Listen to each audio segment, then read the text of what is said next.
their students are actually learning.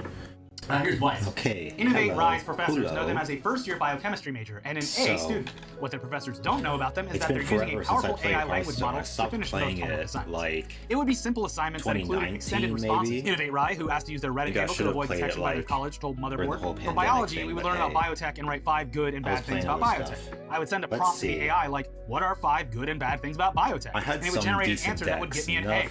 Without AI, Innovate Rise says the homework they consider busy work would take them 2 hours. Now homework assignments like this take 20 minutes. I like to learn a lot, and sometimes schoolwork that I've done before makes me procrastinate and not turn in the assignment. Innovate Rai explains. Being able to do it faster and more efficient seems like a skill to me. And Innovate Rai isn't alone. Since OpenAI unveiled the latest application programming interface, API, for its widely used language model, GPT-3, more students have begun feeding written prompt into OpenAI's Playground and similar programs that use deep learning to generate text. The results continue the initial prompt in a natural-sounding way and often can't be distinguished from human written text. The Vice article also quotes another anonymous student who has used AI to do their homework, who said that while they did not ace the assignment, they did learn that plagiarism checking algorithms cannot detect AI-generated text. Good to know. And that's because what AI spits out is technically original text.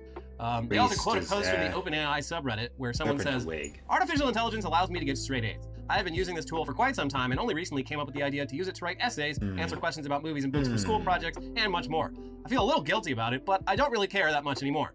For a couple of weeks, I've made $100 profit by doing homework for other classmates, and now I am looked at as a genius. What are your thoughts on this? Have you done it yourself?" Yes, this post was rephrased by the AI.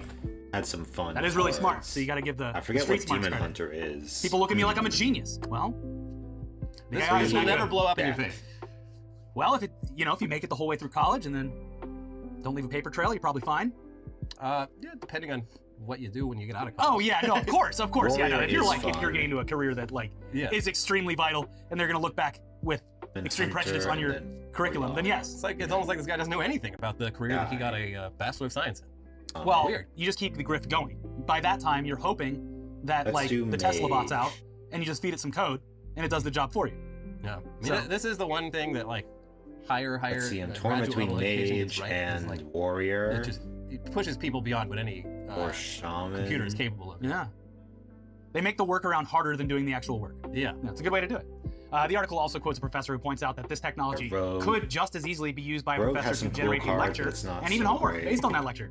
So this could easily lead to a point where neither the teacher nor the students are actually doing any work. They're just passing AI-generated text back and forth. Cool. Literally just literally nothing is happening. Okay. But everything's happening. I mean, that would be bad, not just from an ethical perspective, but because it would defeat the whole purpose of education and would leave students unprepared for real life, especially careers where they're expected to know things that they just had to have an AI do for them. Hello. Oh, they got but animated it's also hopefully a wake-up call cards for the now. educational establishment that they need to educate and evaluate students in ways that can't be bypassed with AI. Cry if this costs less than every minute in your deck, reduce their cost by 3. Face-to-face in class. Wait, so every other minion has to be 5 or higher? Presentations. I don't know. This just That's devalues. tough. No, they're going to bring in a bigger AI to eat the students' AI. Yeah. Oh, shit. That could happen too. They have diamond cards now. Wait, so what was Yeah, and then what if you get called out and you haven't used it? Before they had golden cards, I remember. They just your do they still writing have is just golden in cards, line but now with they what's have produced so diamond far. cards? I'm Or even sure there's a lot higher? of people who.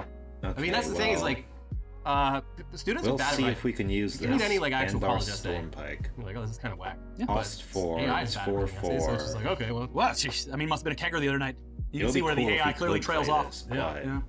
Anyways, We just gotta get it early in the cool game. new technology in the we cheating. Exciting stuff. Yeah. And then we gotta have a lot of low-cost spells or Moving something. on from academic dishonesty spells to or financial secrets criminality. Or whatever. Cryptocurrency, of course, is not doing so great these past few months. And with huge drops in token prices, there's been a huge downturn. So we can protect ourselves until we can play. Of course, we gotta. The appeal of crypto has diminished for most early. people, but it certainly hasn't lost its appeal to one specific group. Welcome that to group is murder. thieves. In fact, 2022 has been the best year yet for cryptocurrency, if you're judging solely based on how much crypto has been stolen. Starting health are 40. Just a real banger of the year. Yeah. Here's CBS News. Cool. Hackers have stolen more than $3 billion in cryptocurrency so far this year, shattering the previous record of $2.1 billion set in 2021, according to blockchain analytics firm Chain Analysis. A big chunk of that $3 billion, around $718 million, was taken this month in 11 different hacks. Chain Analysis said in a series of tweets posted Wednesday. October is now the biggest month and the biggest year ever for hacking activity, with more than half the month still to go, the company tweeted. In past years, hackers focused their efforts on attacking crypto exchanges, but those companies have since strengthened their security, Chain Analysis said. These days, cybercriminals are targeting cross-chain bridges, which allow investors to transfer digital assets and data among different blockchains. 5 games of traditional Hearthstone. Bitcoin solves this. Of course, it does, obviously. Why is it already 2 out of 5? Just doing it wrong. human error. I mean, so we become kind of numb to it, especially if you follow blogs like Web3 is going great. Ooh, these numbers sort of yeah. lose all meaning. But $3 billion in thefts in a single year is absolutely insane. It's just We'll play inflation. some games. We'll play different. I mean, the year isn't even over, so that number will only go up. Damage to minions Individual in the hacks yielding battlegrounds. $100 million What's this being a regular currency? occurrence is also ridiculous, especially when you consider that the all-time biggest Open bank packs. robberies in U.S. Let's do history it. had values which, adjusted for inflation, don't even come close to $100 million. And those involve a lot more danger to the thieves and a lot more work to pull off. I miss the old robberies. Yeah. I'm listening to it. Internet Today right now, and some lo-fi, some spooky lo-fi. Lo-fi for ghosts. See, what are we talking about? Oh, we're talking about crypto. Is it okay if we listen to this while we play? I assume. I mean, I just like to What I listen. got was a sack full of worthless deeds. At this point, this is cryptocurrency's greatest advantage over fiat currency. It's a hell of a lot easier to steal a hell of a lot more. Yeah, it's great for criminals, both in the stealing aspect and obfuscating any Thieves love crimes. it. Yeah. Well, we do have more news coming up for you, and we decided to save, of course, the Elon, the Zuckerberg, and the Kanye news for the back half of the episode. But first, this episode is sponsored by Babbel. If you're like us, there's a foreign language that you regret not learning in school, or not continuing to learn once school was out. But it's never too late to start with Babbel. Or pick up where you left off all those years ago. Babbel is the language learning app that sold more than 10 million subscriptions. And thanks to Babbel's addictively fun and easy bite-sized language lessons, you can finally cross learning that new language off your list. Which After expansion trying out is Babbel's this? I don't Spanish know. lessons, what we especially like about Babbel is that each lesson is a realistic and immersive conversation, which is a lot more effective than just learning isolated words and phrases. You can experience real conversations with Babbel, which sets it apart from other languages. Proven to be more effective for learning. Cool. With Babbel, you only need 10 minutes to complete a lesson, so you can start having real-life conversations in a new language in as little as 3 weeks. Other language learning apps use AI for their lesson plans, but Babbel lessons were created by over 150 language experts and voiced by real native speakers, not computers. Their teaching method has been scientifically proven to be effective. With Babbel, you can choose from 14 different languages, including Spanish, French, Italian, and German. Plus, Babbel's speech recognition technology helps you to masterclass. We love coming back to Facebook's pivot to the metaverse and how badly that's all going. Last week we looked at reports from The Verge and the New York Times about how even Meta's own employees don't see the point of what they're doing and aren't using the metaverse to hold meetings and do business, despite those things being its biggest selling point. If you're selling a $1,500 headset that's supposed to revolutionize work, and even the people developing it would rather just keep doing things the old way, I'd say that's a bad sign. Yeah. Also a bad sign, though, is the fact that no one is using Horizon Worlds, Meta's flagship metaverse app. That could be good. That's not exactly news, but a new report from the Wall Street Journal about just how bleak things are with Horizon Worlds is a true joy to read.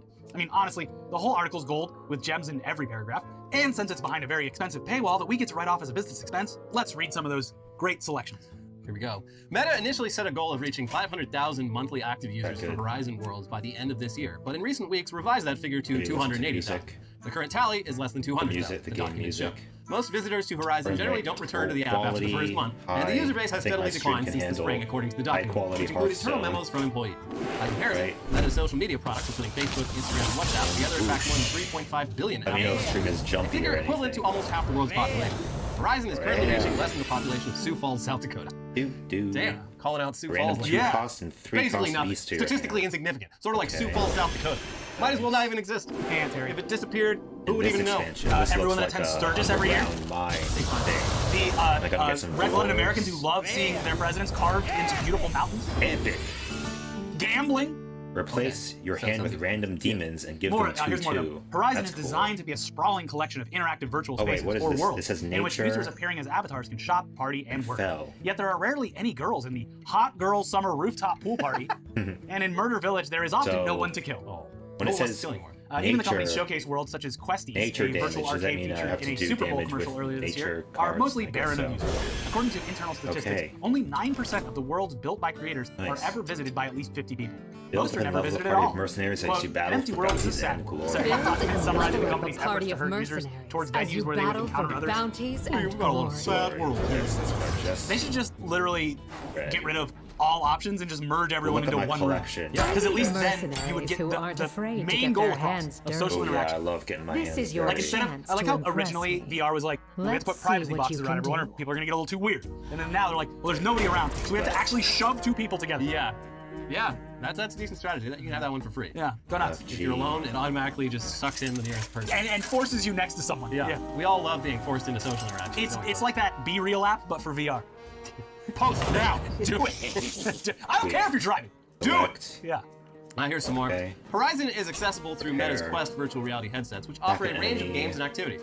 Quest retention rates, meaning continued use by owners, have dropped in each of the past 3 years, the documents show. More than half of Quest headsets, the entry model costs about $400, aren't in use 6 months after they are purchased, according to people familiar with data. In a survey of Horizon users, Meta researchers said users reported that they couldn't find metaverse worlds they liked and couldn't find other people to hang out with. Boom. Other complaints included that people do not look real and that the avatars don't have legs. The researchers they really pulled that out and they were like, we have to fix this point right now. Or at least pretend. Yeah. The researchers noted that the survey included only 514 people because the available pool of users to survey is small and precious. The number of Horizon users online at the same time, known as currency, trails far behind both the socially focused upstart VR chat and Second Life, the pioneering cyber world that was launched in 2003, said people familiar with the matter. I was just going to say, like, it's so funny to think of Horizon Worlds just like people alone in this app, and meanwhile you can hear the muffled partying of VR chat next door. Yeah. No, I think I'll stay right here. I won't go party with a 75-foot tall Pikachu literally breakdancing. I'm staying here in Horizon Worlds, where trademark law is bonked. Yes. Would you like to see my officially licensed photo that I have here in this frame in my Horizon World cards? Okay, cool.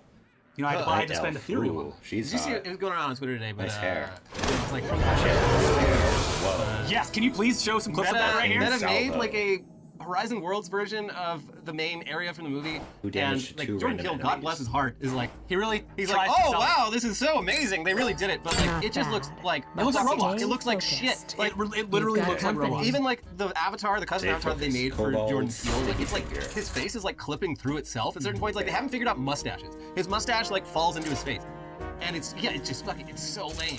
But it's so funny watching them experience it, and like especially with that experience, like you literally could have done like, you know, scanned the actual environment and put them in the movie.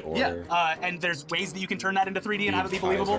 But it literally looks like a 15-year-old made it in Roblox over a weekend. It looks like a fucking Nintendo DS game. It's crazy. Doing anything above and beyond what we're currently capable with 3DS. Yeah. So, but that's the thing is like, if they did anything actually special for Note, they would be forced by the community to be like, well, why was that so good? Yeah. And why does this look like shit? Why do they get textures and we get no textures? Yeah.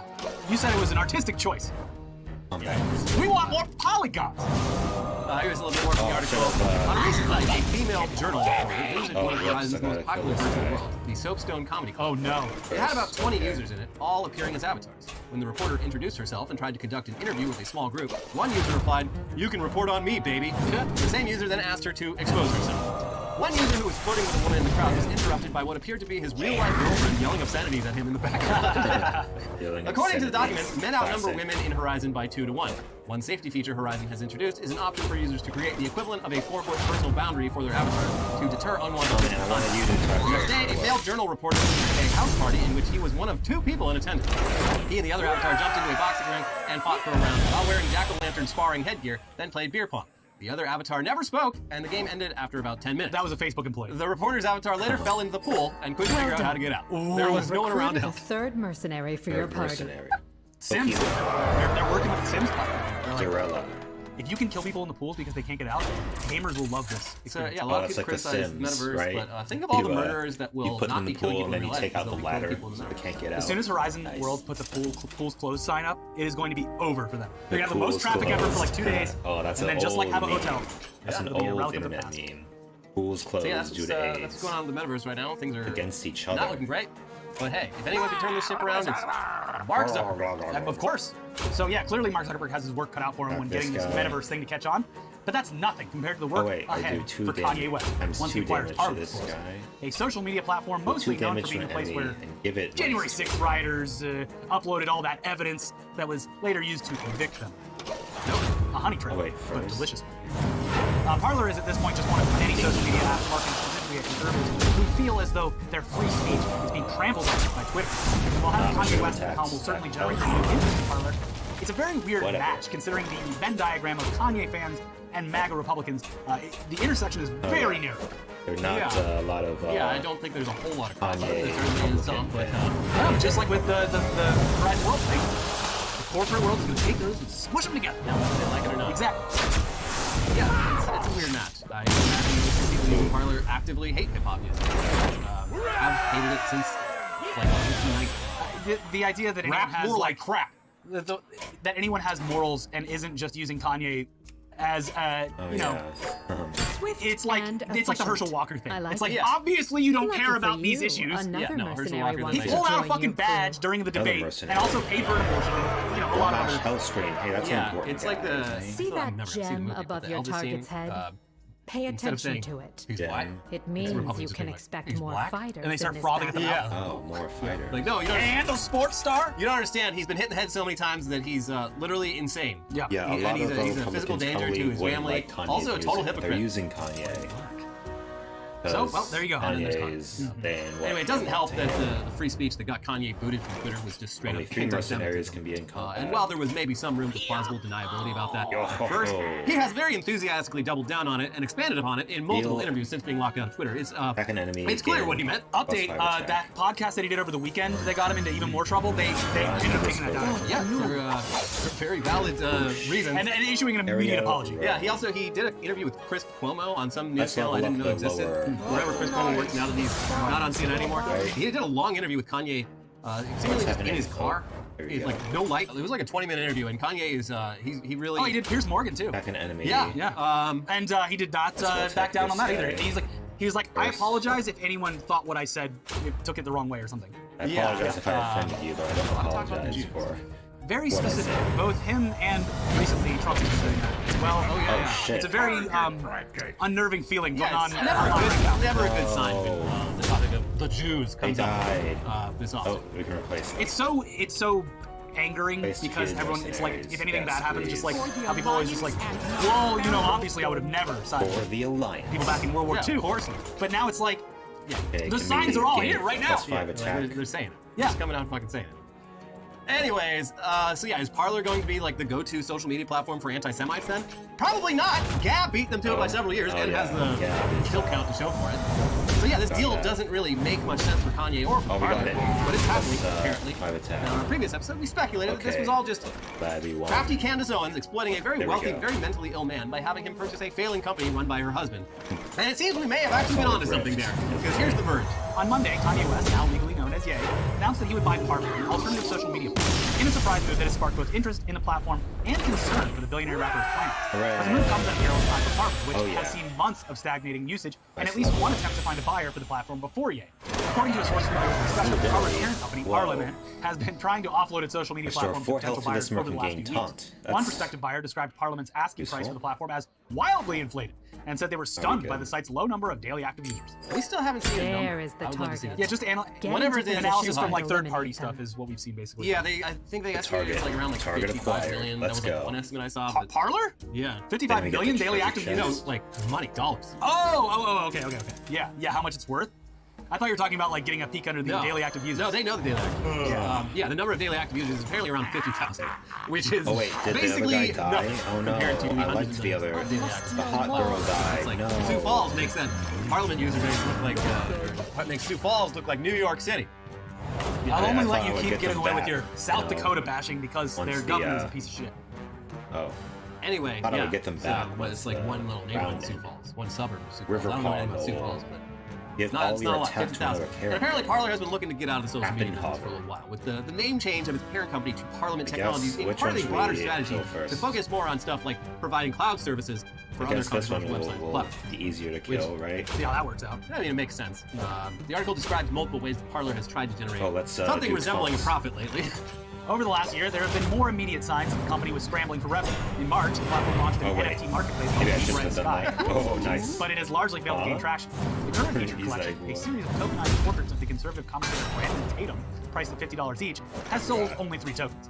Parler's email list, one of its most immediately monetizable assets, has been used for months to share a regular cadence of Chumbox-like sponsored messages. In October alone, users received emails like Plastic Surgeon reveals one method to snap back aging skin, and Shocking Report exposes what a single diet soda does. I mean, they're probably very successful knowing that first term. They're just like reusing old Upworthy emails. Yeah. Have you seen what Diet Coke will do to this? Look at this pen. It's filthy pen. Look at what 20 minutes of a cup of Diet Coke does to you. That's what's happening. It's gonna make your insides look great, is what I'm saying. Brand new. Gonna give it a little spit shine. So clearly, getting a name like Kanye West attached to Parler would be a lot more promising than what they've tried already. But the article notes that even having Donald Trump himself on Truth Social has failed to grow that platform. So how much Kanye's presence can grow Parler's user base definitely isn't a sure thing. On the other hand, though, Apparently Kanye actually already had a Parler account before he announced that he was buying it. Before, he had less than 100 followers. But now, he has almost 26,000. Wow. So who's laughing now? He's got almost half of Parler's daily users follow Kanye West. So, yeah. They are active and engaged. Look out, haters. Yeah. Of course, this is not a done deal yet. Things could happen that make Kanye reconsider whether he's going to chill out, whatever Parler is asking for here. For example, the family of George Floyd is considering suing Kanye for a lot of money because of comments that he recently made in one of his absolute fever dreams of an interview that he's participated in. Here's Variety. Kanye West is facing a potential $250 million lawsuit ordered by Roxy Washington, mother of George Floyd's underage daughter, and the sole beneficiary of Floyd's estate, in response to the rapper mogul's comments about Floyd's murder on a recent episode of Gold.tv's Drink James. In a press release, the Floyd family confirms the work of two law firms, the Thurston Law Group and Dixon & Dixon Attorneys at Law, has filed a cease and desist letter to West, also known as Ye. According to the statement, the lawsuit will target West as well as unnamed business partners and associates for harassment, defamation, and infliction of emotional distress. Continues. Floyd was killed by former police officer Derek Chauvin, who was convicted on 2 counts of murder and 1 of manslaughter in Minneapolis after being arrested on suspicion of using a counterfeit $20 bill, which ultimately spurred a wave of nationwide protests against police brutality in the U.S. In West's recent appearance on Drink Champs, he made the claim that Floyd's death was due to a fentanyl overdose rather than the use of force by Chauvin, a claim that comes from the discovery of a non-lethal amount of fentanyl found in Floyd's system. It's worth noting, this is a false claim, as the Hennepin County Medical Examiner's Office ruled Floyd's death was a homicide. I have to keep saying that. So yeah, it sounds like they got a case. I don't know if they're going to get the full $250 million, but like, clear cut, this is one of those famous people in the world literally defaming a dead man. And they are perpetuating a lie that has been refuted multiple times. Yeah. So, we'll have to see how this all plays out. Stupid lie, too. It's like, oh, I wonder what killed him. Like, the trace amounts of fentanyl in his blood, or was it the fucking guy standing on his neck? Full-grown man standing on his neck for 8 minutes. Who's to say? Could be anything, I guess. But let's get back to Elon. We have to finish out the episode with Elon, of course. Oh, good. Elon buying Twitter does actually appear to be happening. And Twitter even temporarily froze employee stock accounts this week, which signals that the deal is very close to completion. No take-backsies now. But even if this very tumultuous saga comes to an amicable end, Elon's troubles may not be over, at least according to reports that dropped not long after we filmed last week. Here's CNBC. Twitter said in a court filing released on Thursday that it's trying to obtain documents from Elon Musk related to a federal investigation into the Tesla CEO's $44 billion bid for the company. Lawyers representing Twitter said the company first asked for the materials related to the investigation on July 22nd, and that Musk's legal team has failed to comply, citing investigative privilege, according to the filing. Elon Musk is presently under investigation by federal authorities for his conduct in connection with the acquisition of Twitter, the lawyers wrote. Through counsel, he has exchanged substantive correspondence with those authorities concerning their investigations. Twitter's lawyers said the documents bear upon key issues in this litigation. That was a week ago. It seems like Twitter is ready to just get like, look, let's get this handled. I'm tired of this. We're done. Signed. Just give me the fucking money, and I never lose my fucking number, please. Yes. Go away. But that doesn't mean the investigation is going away. It's unclear even which federal agency might be investigating Musk over how this deal has gone, but we would guess that it's the SEC, who famously has not had his biggest SEC troubles have stemmed from his tweets having a direct impact on Tesla's stock price, despite not necessarily being true. And there's just plenty of similar examples from the Twitter acquisition saga. So it'll be interesting to see what, if anything, comes out of this investigation, especially since this all seems to definitely be happening. Yeah. No, it's a double jeopardy. You can't investigate me for a deal that I have already done. I've already done. So, I don't know if it was related to this being done or literally it could be anything else. But Musk tweeted, "I will not let you down" or something like that. So I'm so tired of this man. It's like I feel like Elon getting this Twitter deal done with, like to him, is like when like a mid-20s man or woman gets baptized again, and then like they're like, actually, I've never had sex. Yeah. My hymen has rebuilt there's no shortage of work So buying Twitter, he's like, all right, solid break point right there. The Elon timeline is only going up from here. And avoid any we'll see. I don't think that's going to happen, but I think that maybe that's what he thinks. Anyway, that's our episode. If you haven't watched the 2 most recent ones, we talked more about Kanye. We also talked about someone discovered the origin of the litter boxes in schools, urban legend, and it's way more depressing than you could guess. We also talked about BTS serving in the armed forces for their country. So many lovely new comments on the channel of people reiterating the fact that we point out in the video, by the way, that BTS is doing this willingly, and that they want to do it, and that they're proud to do it. That's right. And that all of their fans should also join the military. Very good. Yeah. Other mercenaries will ask for assistance with their own tasks. Take a look. And also the most recent Weekly Weird News, where we looked at corruption and voter fraud in America's most cherished institution, Fat Bear. I mean, they are BTS. So check those out. Right? They could leave a like, leave a comment to let us.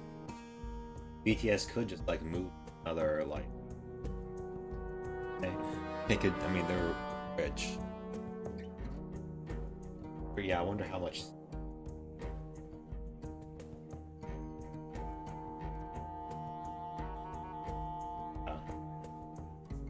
I bet the Korean government would pay them a lot to do some like free or some like publicity.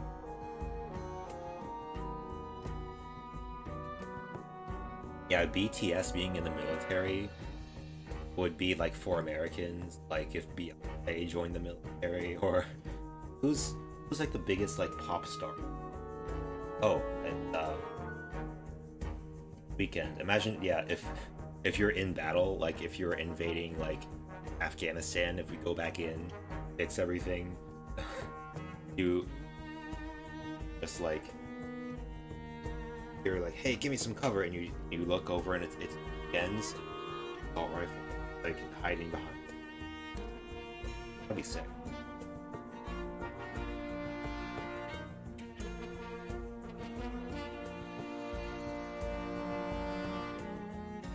Uh-oh, Ben Shapiro.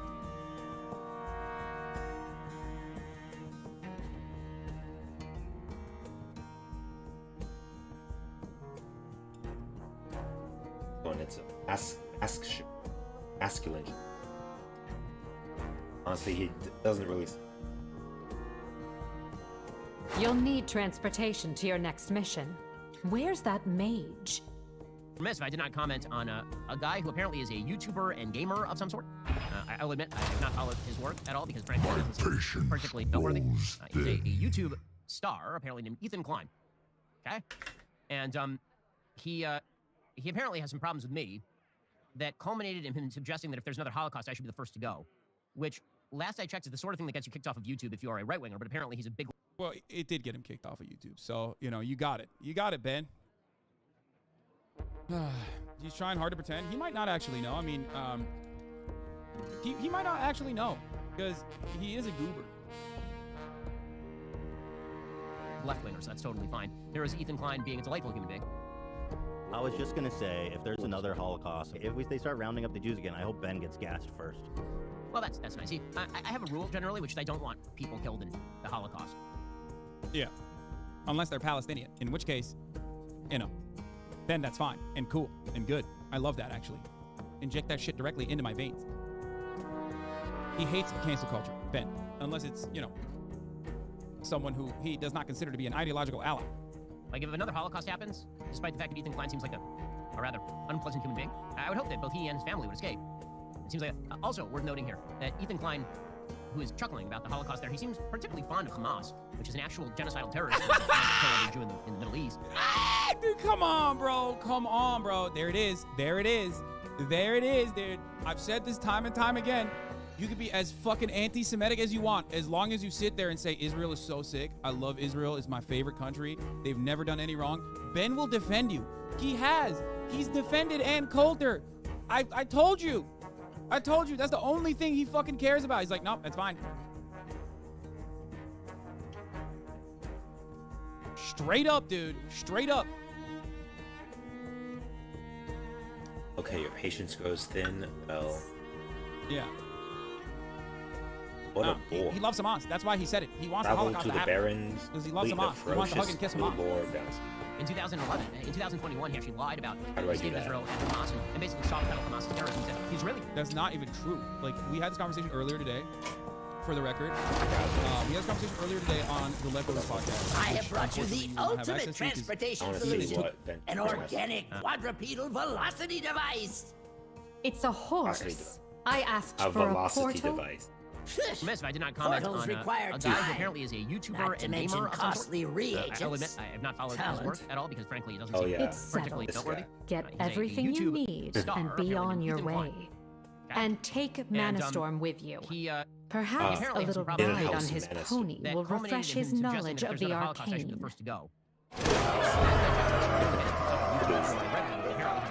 Well, it did get him kicked off of YouTube, so, you know, you got it. You got it, Ben. He's trying hard to pretend. He might not actually know. I mean, he might not actually know, because he is a goober. Left-wingers, that's totally fine. There is Ethan Klein being a delightful. I was just gonna say, if there's another Holocaust, if they start rounding up the Jews again, I hope Ben gets gassed first. Well, that's nice. See, I have a rule generally, which is I don't want people killed in the Holocaust. Yeah, unless they're Palestinian, in which case, you know, then that's fine and cool and good. I love that, actually. Inject that shit directly into my vein. Oh, starting part. He hates cancel culture, Ben. Unless it's, you know, someone who he does not consider to be ideological. Despite the Ethan Klein seems like a rather unpleasant human being, I would hope that both he and his family would escape. It seems like, also worth noting here, that Ethan Klein, who is chuckling about the Holocaust there, he seems particularly fond of Hamas, which is an actual genocidal terrorist who kill every Jew in the Middle East. Dude, come on, bro. Come on, bro. There it is. There it is. There it is, dude. I've said this time and time again.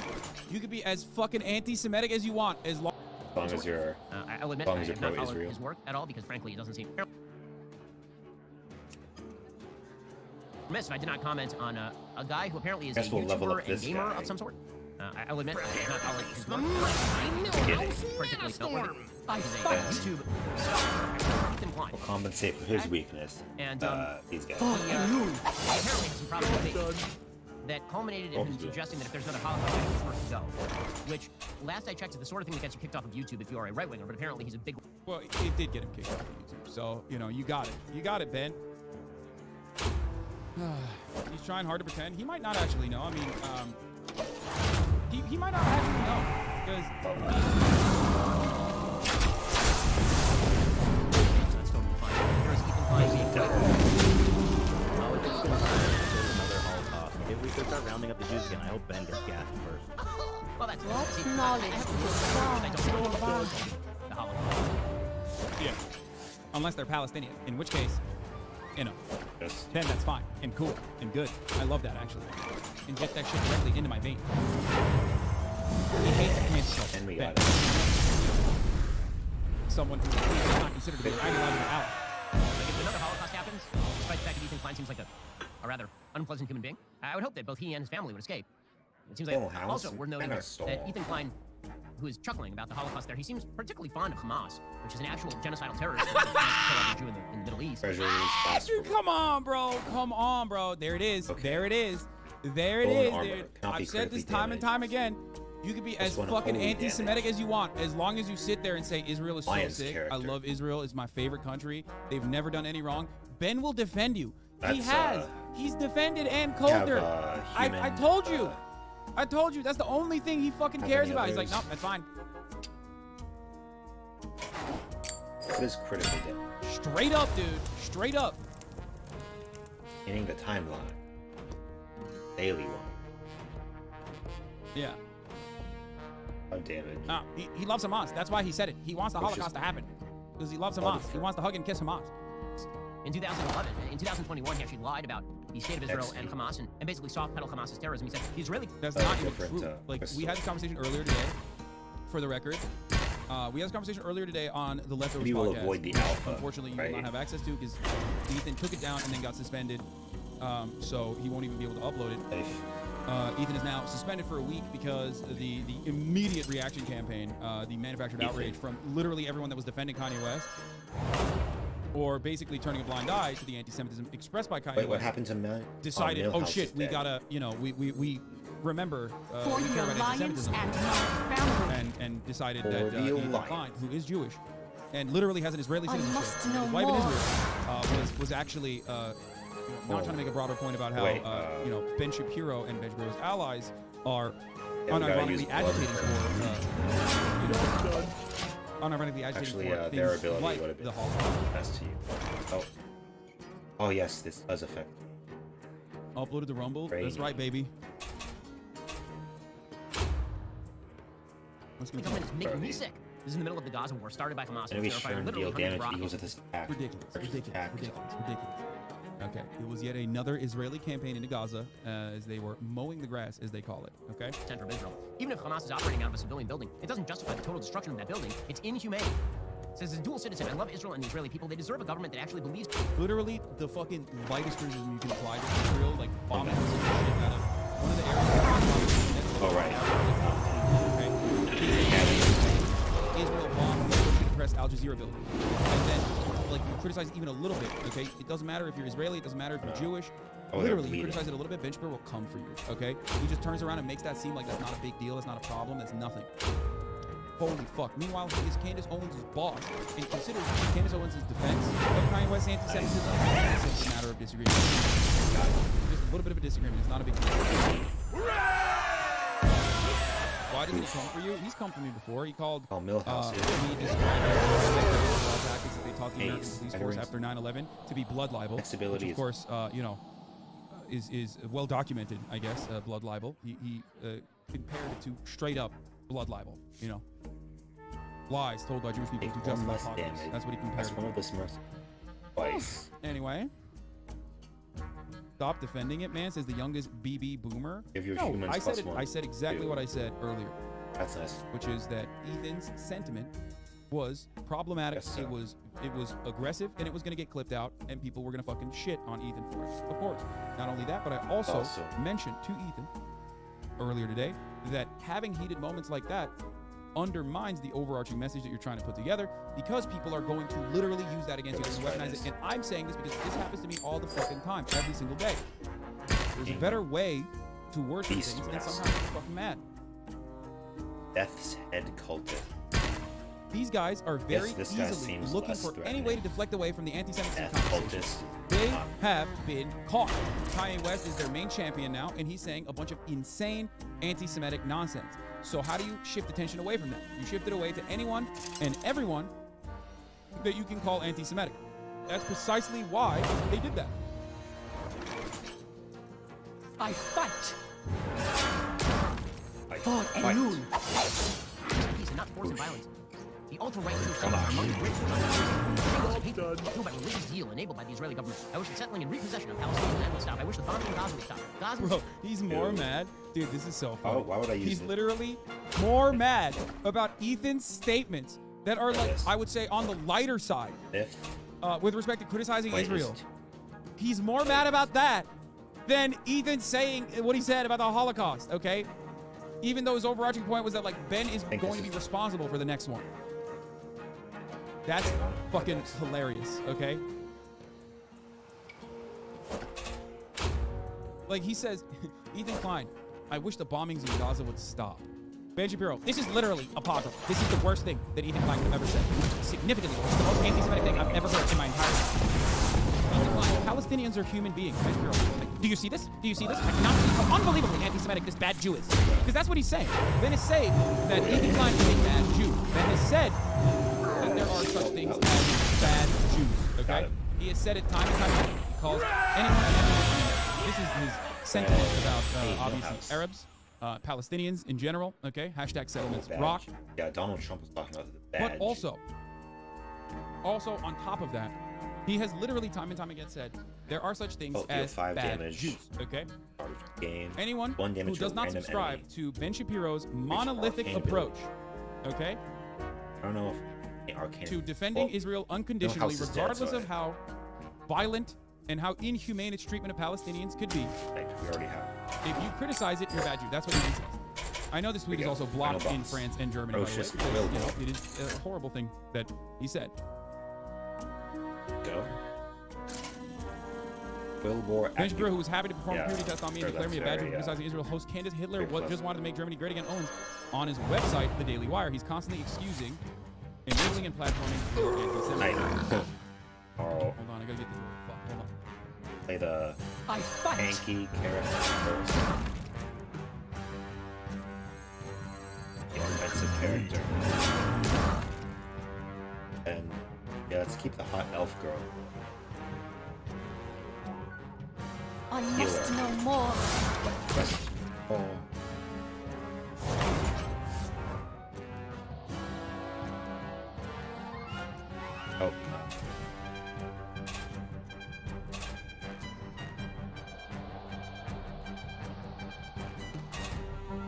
Just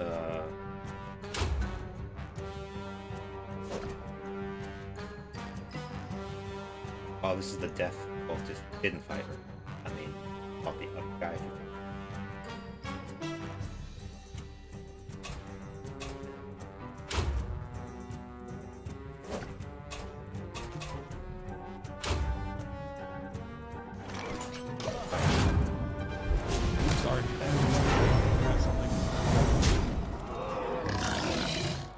Who is it to?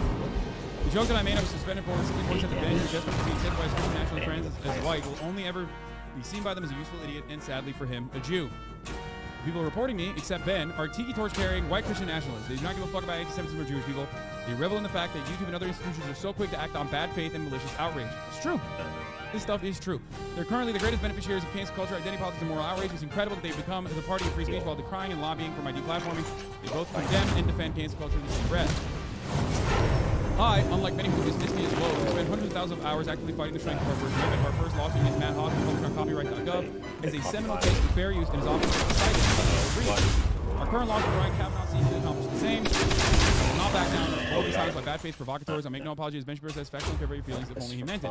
I, once again, humbly request that any and all naysayers, haters, detractors, and fallen fans alike suck my tiny Jewish dick. Thank you.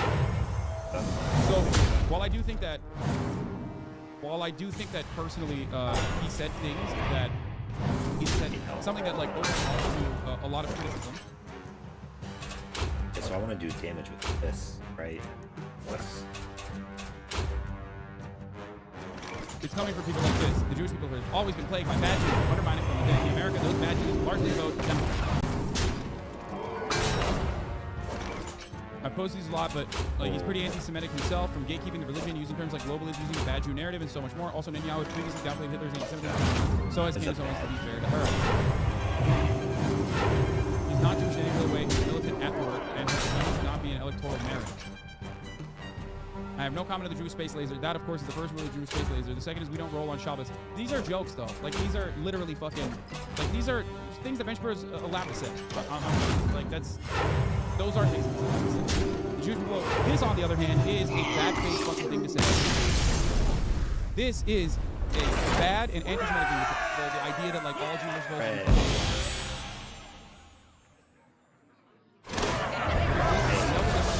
Audience Ben Shapiro is cultivated. Ain't it crazy how every time she comes back to bite Ethan in the ass, he pulls out the race card? Starting to think Kanye might be onto something. Oh. Yeah. What a...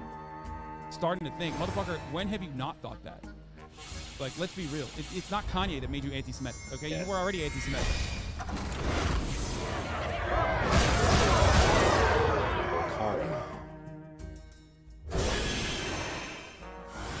Sounding like Kanye too. Whoa! You are powerful heroes. Oh. My next book will likely be about bad Jews. I don't think we should keep him waiting. They didn't give me a job. When I wrote an incredible play, and no one wanted to purchase it. That is why I became a white nationalist. I'm here to make sure nothing disturbs anyway, this so timeline. You know, it's fucking ridiculous. Like, it's ridiculous. Sure. Oh, don't to Ben. Deserve to live a life free of fear. For all of the crimes Hamas has committed, we must always remember they're not Palestine. The Israeli government holds all the power. It's on them to stop the violence and show true willingness for peace. Yeah, one definitely. more bounty, so peddling and massaging Hamas in the middle of a war. Also gotta... Well, also chortling about which Jews should go first to the gas chamber. He seems like a very nice person. Generally speaking, very nice person. I will, again, no matter who so long as my precious daughter is ill, so long as my precious daughter is ill, it's totally inadequate. Search these lands for the means to cure her. Search these lands. Okay, that's it? Okay. God damn, he gave him 3 minutes. He gave more to my fucking house, dog. Holy shit. He doesn't even give a fuck about what Ethan Klein said, because he is aligned with people who say things like that on a daily basis about all Jews, okay? Not just Ben Shapiro, and it's not about Ben Shapiro's own culpability in the upcoming Holocaust slash race war slash whatever kind of fucking genocide these psychos, these right-wing nationalists, cook up, okay?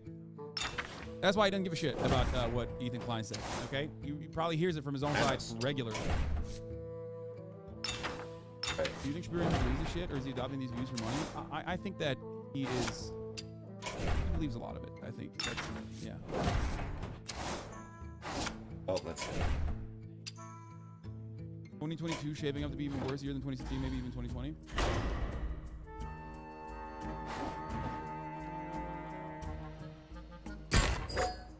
In fairness, didn't he leave Breitbart because of anti-Semitism? He did. Which, of course, is hilarious because it's very clear he did leave Breitbart because of anti-Semitism. He didn't leave Breitbart because they had a black crime tag. Yeah, he did. You guys didn't know that? It's like the Onion article, you know? Why do these homosexuals keep sucking my dick? But for Ben Shapiro, it's like, why do all my allies keep fucking saying anti-Semitic shit? If you guys have seen this Onion article before, I hope. Why do all these white nationalist allies of mine keep saying shit about the Jews? What's going on? What's going on? I must know more. What's going on here? I don't get it. Yeah, this is it. Why do all these homosexuals keep sucking my cock?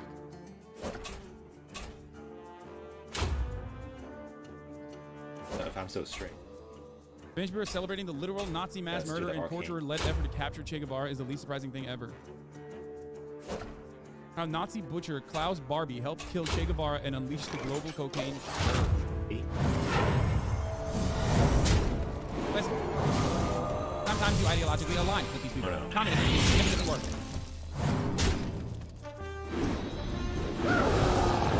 He's like the #1 target of anti-Semitic hate, larger than the right. I don't know how he justifies it. He's worth $140 million or something. I think you know, you can shove the money in your ears and not hear it coming from literally your own audience. Let's be real. 3 damage shot.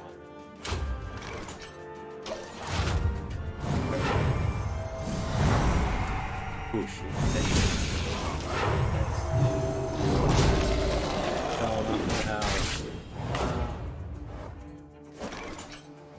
What? You shouldn't draw equivalencies between the settler violence and genocide in Palestine and the Holocaust. They aren't similar in many ways. And it's used to erase the Holocaust. Not only being the yeah, I mean, I don't think it's the same. Act night. And that is not my intention. Okay, well, all these towns are.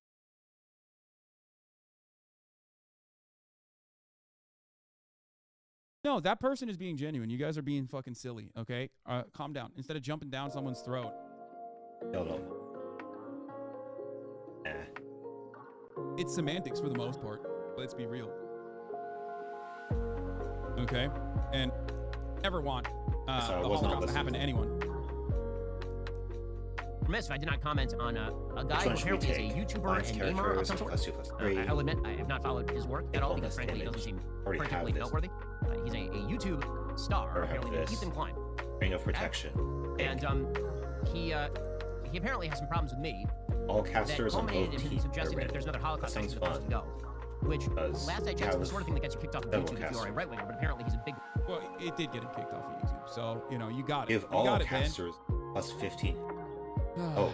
He's trying hard to pretend. Wait, do we just he might not actually know. I mean, he might not actually know, because he is a goober. Would it have been better to, like, get the XP? That's totally fine. There was Ethan Klein being a delightful human being. Please remain. I was just gonna say, if there's another Holocaust, if they start rounding up the Jews again, I hope Ben gets gassed first. Well, that's nice. See, I have a rule generally, which I don't want people killing the Holocaust. Damage. Yeah. Unless they're Palestinian, in which case, you know, then that's fine and cool and good. I love that, actually. Inject that shit directly into my veins. Why isn't it? He hates cancel culture, Ben. Unless it's, you know, someone who he does not consider to be an ideological ally. Like, if another Holocaust happens, despite the fact that Ethan Klein seems like a rather unpleasant human being, I would hope that both he and his family would escape. It seems like, also worth noting here, that Ethan Klein, who is chuckling about the Holocaust there, he seems particularly fond of Hamas, which is an actual genocidal terrorist that wants to kill every Jew in the Middle East. Ring of Protection. Come on, bro. Come on, bro. There it is. There it is.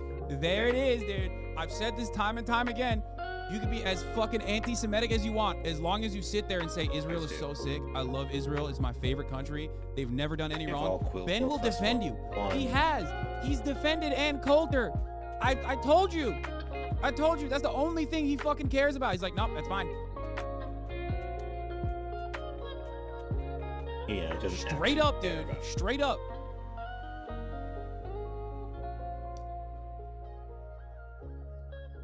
Yes, attack that. He loves Hamas. That's why he said it. He wants the Holocaust to happen because he loves Hamas. He wants to hug and kiss Hamas. In 2021, he actually lied about the state of Israel and Hamas and basically soft-pedaled Hamas's terrorism. He said the Israeli... That's not even true. Like, we had this conversation earlier today, for the record. We had this conversation earlier today on the Leftovers podcast, which unfortunately you will not have access to because Ethan took it down and then got suspended. So he won't even be able to upload it. Ethan is now suspended for a week because the immediate reaction campaign, the manufactured outrage from literally everyone that was defending Kanye West. I got banned. Basically turning a blind eye to the anti-Semitism expressed by Kanye West. Decided, oh shit, we gotta, we remember, we care about anti-Semitism.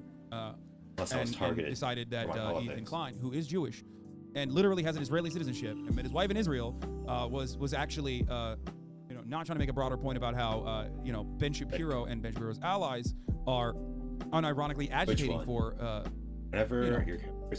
unironically agitating for things like the Holocaust. Uploaded the Rumble. That's right, baby. Now it's a that's a neighbor of it's making me sick. This is in the middle of the Gaza war started by Hamas, in which they were firing literally hundreds of rockets into this. Ridiculous. Okay, it was yet another Israeli campaign into Gaza as they were mowing the grass, as they call it. Okay. Center of Israel. Even if Hamas is operating out of a civilian building, it doesn't justify the total destruction of that building. It's inhumane. It says, as a dual citizen, I love Israel and the Israeli people. They deserve a government that actually believes. Literally, the fucking lightest criticism you can apply to Israel, like bombing the living shit out of one of the areas with the highest population density, where like the average is like 14. Okay, kids have PTSD. Israel bombs the Associated Press Al Jazeera building, and then like you criticize even a little bit. Okay, it doesn't matter if you're Israeli, it doesn't matter if you're Jewish. Literally, you criticize it a little bit, Ben Shapiro will come for you. Okay, he just turns around and makes that seem like that's not a big deal, that's not a problem, that's nothing. If it's all. Holy fuck. Meanwhile, he is Candace Owens' boss and considers Candace Owens' defense of Kanye West's anti-Semitism to be a simple matter of disagreement. Just a little bit of a disagreement. It's not a big deal. Why does he come for you? He's come for me before. He called me describing the IDF kettle and corral tactics that they taught the American police force after 9/11 to be blood libel, which of course, weaker one. Is well documented, I guess, blood libel. He compared it to straight up blood libel. Oh, they're weak. Lies told by Jewish people to justify pogroms. That's what he compared it to. Only be damaged by attacks. Anyway. Stop defending it, man, says the youngest BB boomer. 5 damage to all enemies. I said exactly what I said earlier. Oh my gosh, it did a lot of damage. Which is that Ethan's sentiment was problematic. It was aggressive, and it was going to get clipped out, and people were going to fucking shit on Ethan for it. Of course. Why does Ethan not have only to that, be but so I also like mentioned that? to Ethan earlier today that having heated moments like that undermines the overarching message that you're trying to put together, because people are going to literally use that against you. They're going to weaponize it. And I'm saying this because this happens to me all the fucking time, every single day. There's a better way to word certain things, and sometimes you get fucking mad. These guys are very easily looking for any way to deflect away from the anti-Semitism conversation. They have been caught. Kanye West is their main champion now, and he's saying a bunch of insane anti-Semitic nonsense. So how do you shift attention away from that? You shift it away to anyone and everyone that you can call anti-Semitic. That's precisely why they did that. Oh, no. Nice. Peace and peace and not force and violence. Awesome. The ultra-right Jewish settlers are among the greatest provocateurs in the world. They're shameless and hateful, fueled by religious zeal enabled by the Israeli government. I wish the settling and repossession of Palestinian land would stop. I wish the bombing in Gaza would stop. Bro, he's more mad. Dude, this is so funny. He's literally more mad about Ethan's statements that are, like, I would say, on the lighter side with respect to criticizing Israel. He's more mad about that than Ethan saying what he said about the Holocaust, okay? Even though his overarching point was that, like, Ben is going to be responsible for the next one. Did it hit? Guy too? That's fucking hilarious, okay? Like, he says, Ethan Klein, I wish the bombings in Gaza would stop. Ben Shapiro, this is literally a pogrom. This is the worst thing that Ethan Klein could have ever said. Significantly worse. It's the most anti-Semitic thing I've ever heard in my entire life. Ethan Klein, Palestinians are human beings. Ben Shapiro, do you see this? Do you see this? I cannot believe how unbelievably anti-Semitic this bad Jew is. Because that's what he's saying. Ben is saying that Ethan Klein is a bad Jew. Ben has said that there are such things as bad Jews, okay? He has said it time and time again. He calls anyone and everyone, I mean, this is his sentiment about, obviously, Arabs, Palestinians in general, okay? Hashtag settlements rock. But also on top of that, he has literally time and time again said there are such things as bad Jews, okay? Anyone who does not subscribe to Ben Shapiro's monolithic approach, okay, to defending Israel unconditionally, regardless of how violent and how inhumane its treatment of Palestinians could be. I should just charge up. If you criticize it, you're a bad Jew. That's what Ethan says. I know this tweet is also blocked in France and Germany, by the way, because, you know, it is a horrible thing that he said. Horrible thing that... Ben Shapiro, who was happy to perform a purity test on me and declare me a bad Jew for criticizing Israel, host Candace Hitler just wanted to make Germany great again. Owens on his website, The Daily Wire. He's constantly excusing, enabling, and platforming real anti-Semitism. Yeah, how could he be? Hold on, I gotta get the door. Fuck, hold on. Oh. Grande. Our character.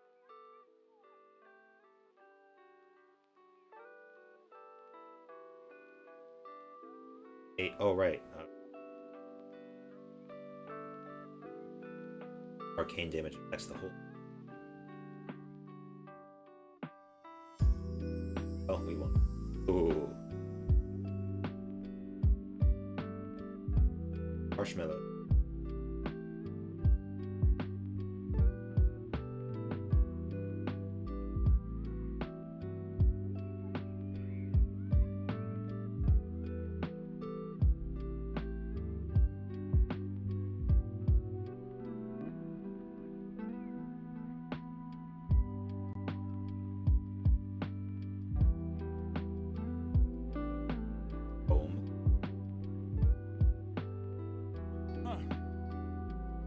Sorry. I had the oh man, we were so close. Should we do another? The joke that I made I was suspended for simply points out that Ben, who's desperate to be accepted by his Christian national friends as white, will only ever be seen by them as a useful idiot and, sadly for him, a Jew. The people reporting me, except Ben, are tiki torch carrying white Christian nationalists. They do not give a fuck about anti-Semitism or Jewish people. They revel in the fact that YouTube and other institutions are so quick to act on bad faith and malicious outrage. It's true. This stuff is true. They're currently the greatest beneficiaries of cancel culture, identity politics, and moral outrage. It's incredible that they've become the party of free speech while decrying and lobbying for my deplatforming. They both condemn and defend cancel culture in the same breath. I, unlike many who would dismiss me as woke, have spent hundreds of thousands of hours actively fighting the strength of our First Amendment. Our first lawsuit against Matt Haas has been published on copyright.gov as a seminal case for fair use and is often cited in legal briefs. Our current lawsuit, Ryan Kavanaugh, seeks to accomplish the same. I will not back down or be silenced by bad faith provocateurs. I make no apologies. Ben Shapiro says facts don't care about your feelings if only he meant it. I, once again, humbly request that any and all naysayers, haters, detractors, and fallen fans alike suck my tiny Jewish dick. Thank you. So, while I do think that personally, he said things that Ethan said, something that like opens him up to a lot of criticism. Yeah, why does Ethan have to say that shit? No reason. Boom. It's coming from people like this. The Jewish people have always been plagued by bad Jews who undermine it from within. In America, those bad Jews largely vote Democrat. Bad Jew. I've posted these a lot, but like he's pretty anti-Semitic himself, from gatekeeping the religion, using terms like globalist, using the bad Jew narrative, and so much more. Also, Netanyahu had previously downplayed Hitler's anti-Semitism, so has Candace Owens, to be fair to her. Oh, cool. He's not Jewish in any real way. He's a militant at wart, and her vagina should not be an electoral merit. I have no comment on the Jewish space laser. That, of course, is the first rule of Jewish space laser. The second is we don't roll on Shabbos. These are jokes, though. Like, these are literally fucking... Like, these are things that Ben Shapiro is allowed to say. I'm sorry. Like, those are things that he's allowed to say. The Jewish people... This, on the other hand, is a bad faith fucking thing to say. This is a bad and anti-Semitic thing to say. The idea that, like, all Jews are supposed to be fucking... This is, What is this? Love the definitely not anti-Semitic audience Ben Shapiro has cultivated. Ain't it crazy how every time shit comes back to bite Ethan in the ass, he pulls out the race card? Starting to think Kanye might be onto something. Oh. Yeah. Starting to think. Motherfucker, when have you not thought that? Like, let's be real. It's not Kanye that made you anti-Semitic, okay? You were already anti-Semitic.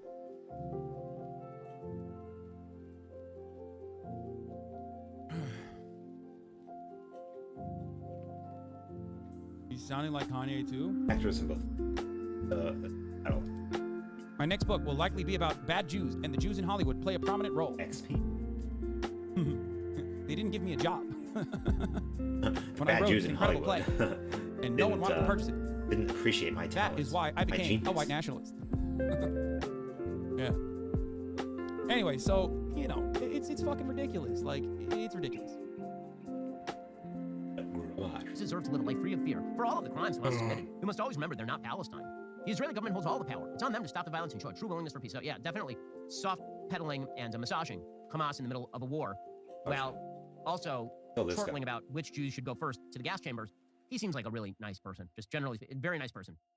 I will, again, just repeat that no matter who you are, I hope that you don't die in a Holocaust. This seems like the baseline of basic... Unless you're Palestinian, in which case, it's totally apt and adequate. Human decency, but apparently... In which case, yeah, that's a totally justified Holocaust. The rest of the show is continuing. They're not going to want... Okay, that's it? God damn, he gave him 3 minutes. He gave more to my fucking house, dog. Holy shit. He doesn't even give a fuck about what Ethan Klein said because he is aligned with people who say things like that on a daily basis about all Jews, okay? Not just Ben Shapiro. And it's not about Ben Shapiro's own culpability in the upcoming Holocaust slash, race war slash whatever kind of fucking genocide these psychos, these right-wing nationalists, cook up, okay? That's why he doesn't give a shit about what Ethan Klein said, okay? He probably hears it from his own side regularly. Do you think Shapiro even believes this shit, or is he adopting these views for money? I think that he believes a lot of it. I think that's... Oh, no. Yeah.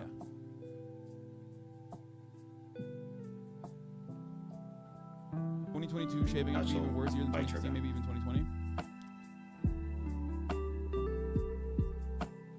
You haven't done this.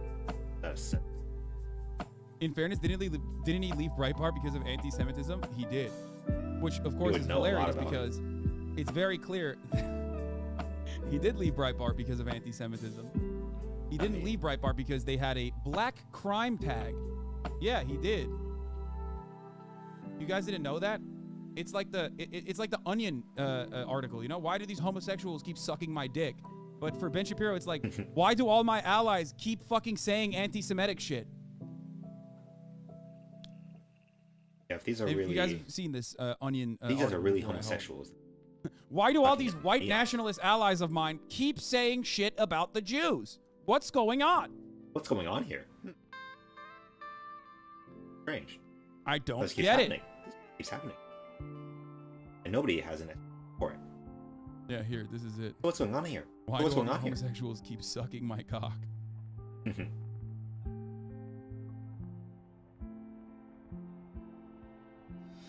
Ben Shapiro celebrating the literal Nazi mass murder and torture-led effort to capture Che Guevara is the least surprising thing ever. How Nazi butcher Klaus Barbie helped kill Che Guevara and unleash the global cocaine scourge. Listen, sometimes you ideologically align with these people. Communism is significantly worse. Sometimes you have to ally. He's like the #1 target of anti-Semitic hate, largely from the right. I don't know how he justifies it. He's worth $140 million or something. I think you can shove the money in your ears and not hear it coming from literally your own audience. Let's be real.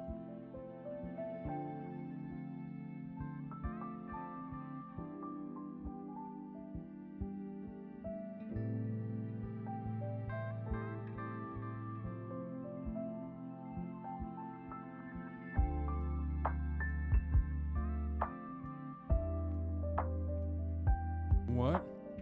You shouldn't draw equivalencies between the settler violence and genocide in Palestine and the Holocaust. They aren't similar in many ways, and it's used to undermine and erase the Holocaust. Not drawing those equivalencies as being part of being pro-Palestine, anti-Zionist, and pro-Jew. Yeah, I mean, I don't think it's the same, and that is not my intention.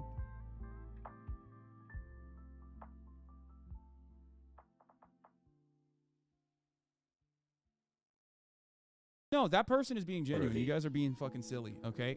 Calm down. Instead of jumping down someone's throat.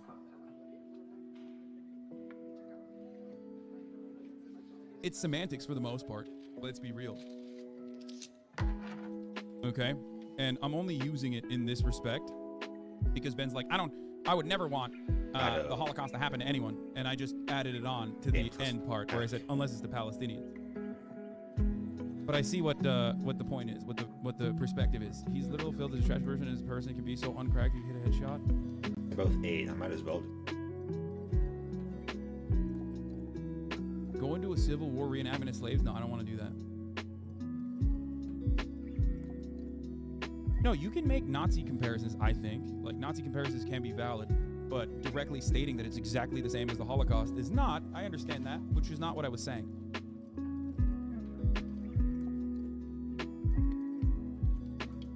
Now you're anti-semantic. I'm not anti-Semitic, but I am anti-semantics. That is true.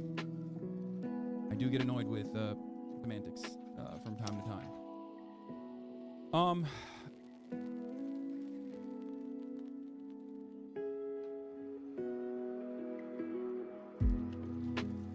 Welcome to Pod Save America. I'm John Favreau. I'm John Lovett. On today's show. What?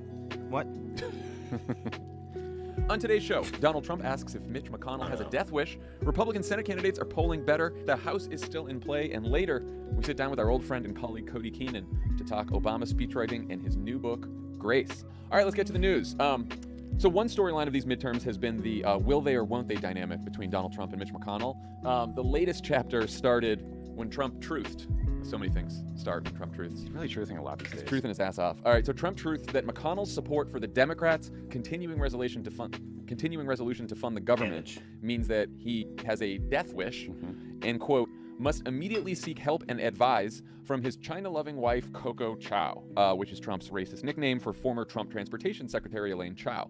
So McConnell and most Republicans have said nothing in response, though Senator Rick Scott was asked about the comment during the Sunday shows. Here's what he said. You're a member of the Senate GOP leadership. Are you okay with this? Well, look, I can never talk about respond to why anybody else says what they said, but here's the way I look at it is I think what the president is saying is there's been a lot of money spent over the last 2 years. We've got to make sure we don't keep caving to Democrats. It's causing unbelievable inflation and causing more and more debt. As you know, the president likes to give people nicknames. You can ask him how he came up with the nickname. I'm sure he has a nickname from me. It's never, ever okay to be a racist. I think you always have to be careful, if you're in the public eye, how you say things. You want to make sure you're inclusive. You want to make sure, like yesterday in the neighborhood I was in, we had people probably from 10 countries that lived there. And so that's what's great about this country. And what I try to do is try to make sure everybody, especially all their kids, believe they have hope and they can live the dream of this country. So I hope no one is racist. I hope no one says anything that's inappropriate. So I'm going to do everything I can. I know this is down the list here, but do you like the birds chirping in the background? I mean, as he's just dissembling on live. I think it's sad based on this clip that I want Mitch McConnell to be murdered less than Rick Scott does. and I think it's especially troubling because if someone does follow what Trump wants, and Trump does want someone to try to kill Mitch McConnell, if that does end up happening, it's even worse for Rick Scott now because this clip will fucking exist. He's got a silver tongue though. No wonder they made him the spokesman for the NRSC. So smooth. So smooth. Did we put that at like 1.5x? I was gonna say again, this is low on the list of problems with that, but just Rick Scott, he should be the public face of the Republican Party. Get him out more. But also just I want more Rick Scott from the Republican Party. And just a quick note to Rick's staff: when the presumptive nominee and former president of your party threatens to kill the minority leader of your own party, you should probably prep that answer. That's like a couple runs. I think that might be coming. It might come up. That might be a question. Are you guys a little surprised that elected Republicans couldn't bring themselves to criticize their party's 2024 frontrunner for threatening their Senate minority leader's life and calling his wife a racist slur, or no surprise? Sadly, no. I think this all goes back to 2016 primary when we watched Marco Rubio flail around and try to make dick jokes, and then Ted Cruz called Trump a sniveling coward for criticizing his wife and then phone banged for him a few weeks later. So, I mean, these guys have all decided just to never pick a public fight because they know Trump will go harder and will never stop. So look, McConnell doesn't care really probably about, doesn't care about defending his wife. He doesn't care about his honor or looking pathetic. He wants power and lobbyist checks and to support candidates that will help Senate Republicans. So no, I expect nothing from these guys. Well, why do you think they're being so quiet? What would have been the problem? Mitch McConnell saying, no, I don't think that it was a good idea for the president to say that I have a death wish, and I don't like that he called my wife a racist name. You think what's going to happen then?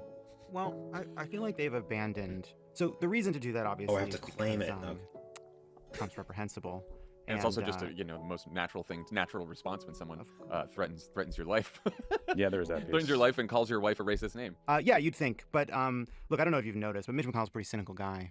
And I feel like if you're going to rationalize the amount of things these people have rationalized over the past 6 years, what's one more time? And, they know that picking a fight with Trump, it won't change Trump. It'll make the story bigger. And obviously they care more about getting back to focusing on bullshit crime-related political attacks or immigration-related political attacks or anti-trans-related political attacks. They'd rather get back to that than have a news cycle about Trump and his awful rhetoric because they've sort of accepted that this is the status quo ante with Trump. They have no hope of changing it, and the only thing they're afraid of is being on the losing end of it. I do like the Washington Post reported on this story, and the way they described it was just perfect. The Post marked a further escalation in an increasingly strained relationship between the two Republican leaders. Increasingly strained. He did try to have Mike Pence hanged outside the Capitol. I know. So they're sort of, this is not a new escalation. It's just that this is his natural resting place at this point. I mean, even the Wall Street Journal editorial board said they were concerned that someone might take Trump seriously and try to kill Mitch McConnell. Yeah, I mean, this is not a right-wing editorial board. And not only were they concerned, look, for the Wall Street Journal editorial board, there are two big problems. One is somebody may kill Mitch McConnell, and the other is it's a distraction from their midterm message. They actually like Trump shouldn't be threatening Mitch McConnell's life. He should be out there campaigning for these Republicans. He's threatening a Democrat. So Rick Scott was also asked about Marjorie Taylor Greene's comments at this weekend's Trump rally in Michigan, where she said, "I'm not going to mince words. Democrats want Republicans dead, and they've already started the killings." New York Times just ran a piece on political violence where Susan Collins was quoted as saying, "I wouldn't be surprised if a senator or House member were killed." What do you guys think about that? Do you think it's important to highlight these threats? Is this a... Yeah, I mean, like the fact that the Times had to do like a trend piece on this does show that we have the memories of goldfish in politics. Like, remember the insurrection that happened last year? Yeah. But I mean, I think Marjorie Taylor Greene is a genuinely stupid person. She's seized on lots of conspiracy theories. We're getting lots of legendary QAnon, like broken brain, Facebook stuff. The allegations here, just so people know, seem to be baseless. They're clearly baseless, that there's some sort of broader fight against Republicans from Democrats. But even these individual cases she's referencing, like there's a North Dakota man who was drunk, had mental health issues, hit someone with their car. There's no evidence of a political motive. And this Michigan shooter says he was an accident, and apparently he's a Republican or has voted in Republican primary. So just made up nonsense. It is incredibly dangerous, though, because we've seen how the great replacement theory has led to violence. We've seen language about quote-unquote white genocide and the way that has motivated some really disturbed people. And I think even an idiot like MTG can convince other people that they're at risk or under threat and inspire them to do things. And Trump has also been talking about this North Dakota incident at some of his rallies too. So I think this stuff is you should take it seriously. It scares me a lot. I do think there's also an asymmetric increase of like apocalyptic messaging on the Democratic side. There was a long Post piece about that over the weekend. I'm not saying they're the same thing, but you can just see how the sides get driven further apart. And we've back in the day after election, you would have this moment where everyone involved says, okay, now we need to come together. Let's sort of like put these fights aside. That just has not happened in the last half decade or more. And it's scary. Love it. Right-wing political violence is rising. Right-wing political extremism is rising. We've already had a series of mass shootings that were based in right-wing hate and misinformation and bigotry. There will probably be more. It is, I think, luck that a member of Congress wasn't killed on January 6th. It is luck that others haven't been killed so far. And, Trump doesn't care. He views it as useful. It's why he enjoys the support of QAnon. He likes that he has the backings of the most radical and dangerous elements of the right-wing fringe. And the fact that even the supposedly serious parts of the Republican Party are too afraid to speak out against it means that all the signaling and all the rhetoric and all the extremism is untempered and not being and the elites of the Republican Party aren't doing enough to signal to the base and beyond that it's unacceptable and not part of their movement. And so, they're playing with fire. And we live in a dangerous country, and it's only going to get worse. There's a lot of guns out there. I mean, I was going to say, not only are they not signaling that it's unacceptable, the Center for American Progress did an analysis and identified 104 political ads from Republicans this cycle that feature guns or weapons in the ads. We talked about some of these on this show. Wasn't Eric Greitens went rhino hunting in one of his ads? Kicked down the door searching for rhinos. Or there's like whole families holding, AK-47s in a Christmas card kind of thing, that bullshit. Look, I think we have to keep talking about this because it is easy to get numb to this, to forget about it. Like you said, our memories are too short on this. When I was talking to the voters in Pittsburgh for the Wilderness, I asked about what issues the media covers too much on January 6th, and I said, well, are you not worried that something like that could happen? Well, it's just an isolated incident, right? Like, it's just a one-off. It seems like that could happen anytime, but that's not like a real trend. And I think you read that New York Times story, it's like, Camilla Jayapal has a guy with a gun outside of her house, like screaming things. I mean, this is look, members of Congress have had to spend hundreds of thousands of dollars on security because of death threats. And it's more likely that you will be threatened if you're a person of color or a woman in elected office. I mean, I think they had Warnock had spent like $900,000 since 2021 on security. There's a plot to kidnap Gretchen Whitmer, which her opponent Tudor Dixon recently joked about. Right, and like 2018 midterms, even before January 6th. Remember the pipe bombs that were sent? I mean, this is it's been since 2016 specifically when Trump came down that fucking escalator. It has been on the rise. Yeah, and I do think that the way this works now is to have the the most extreme members of the Republican Party with platforms kind of spewing this stuff out into the world. And what is scary, what's dangerous about this is they kind of excite this radicalized base that reaches the subset of that radicalized base that's willing to do political violence, that's willing to take what people like MTG and Trump say to its logical conclusion. And then basically it puts our political system in those people's hands, because at any moment those people can decide today's the day that we're going to have a violent episode in this country. Today's the day that I'm going to be in charge of the news. Like today's the day we're going to have a random act of violence. And that kind of like stochastic terrorism that these people are inspiring and pumping into the world means it's destabilizing, it's dangerous, and arcane surge. Also makes people not want to be involved in politics. Like, why on earth would you run for office to have some job show up your house with a gun? You're trying to pass like universal health care. Yeah, and run for office, or just be like a nonpartisan election worker and get threats as well, you know? The presenting sponsor of Pod Save America is Simply Safe. Nothing's more important than your family's safety. And Simply Safe Home Security wants to help you save money while you protect them. Because at Simply Safe, your safety is the only thing that matters. You'll be safer than somebody in Shawshank Prison. I was going to say, they needed a Simply Safe, but to keep people in. Right. They needed frames. We were talking before the ad. So Red says that the sewer pipe has 500 yards. It calls it just shy of half a mile. Keep going. Respond. It worked so well. Really recommend it.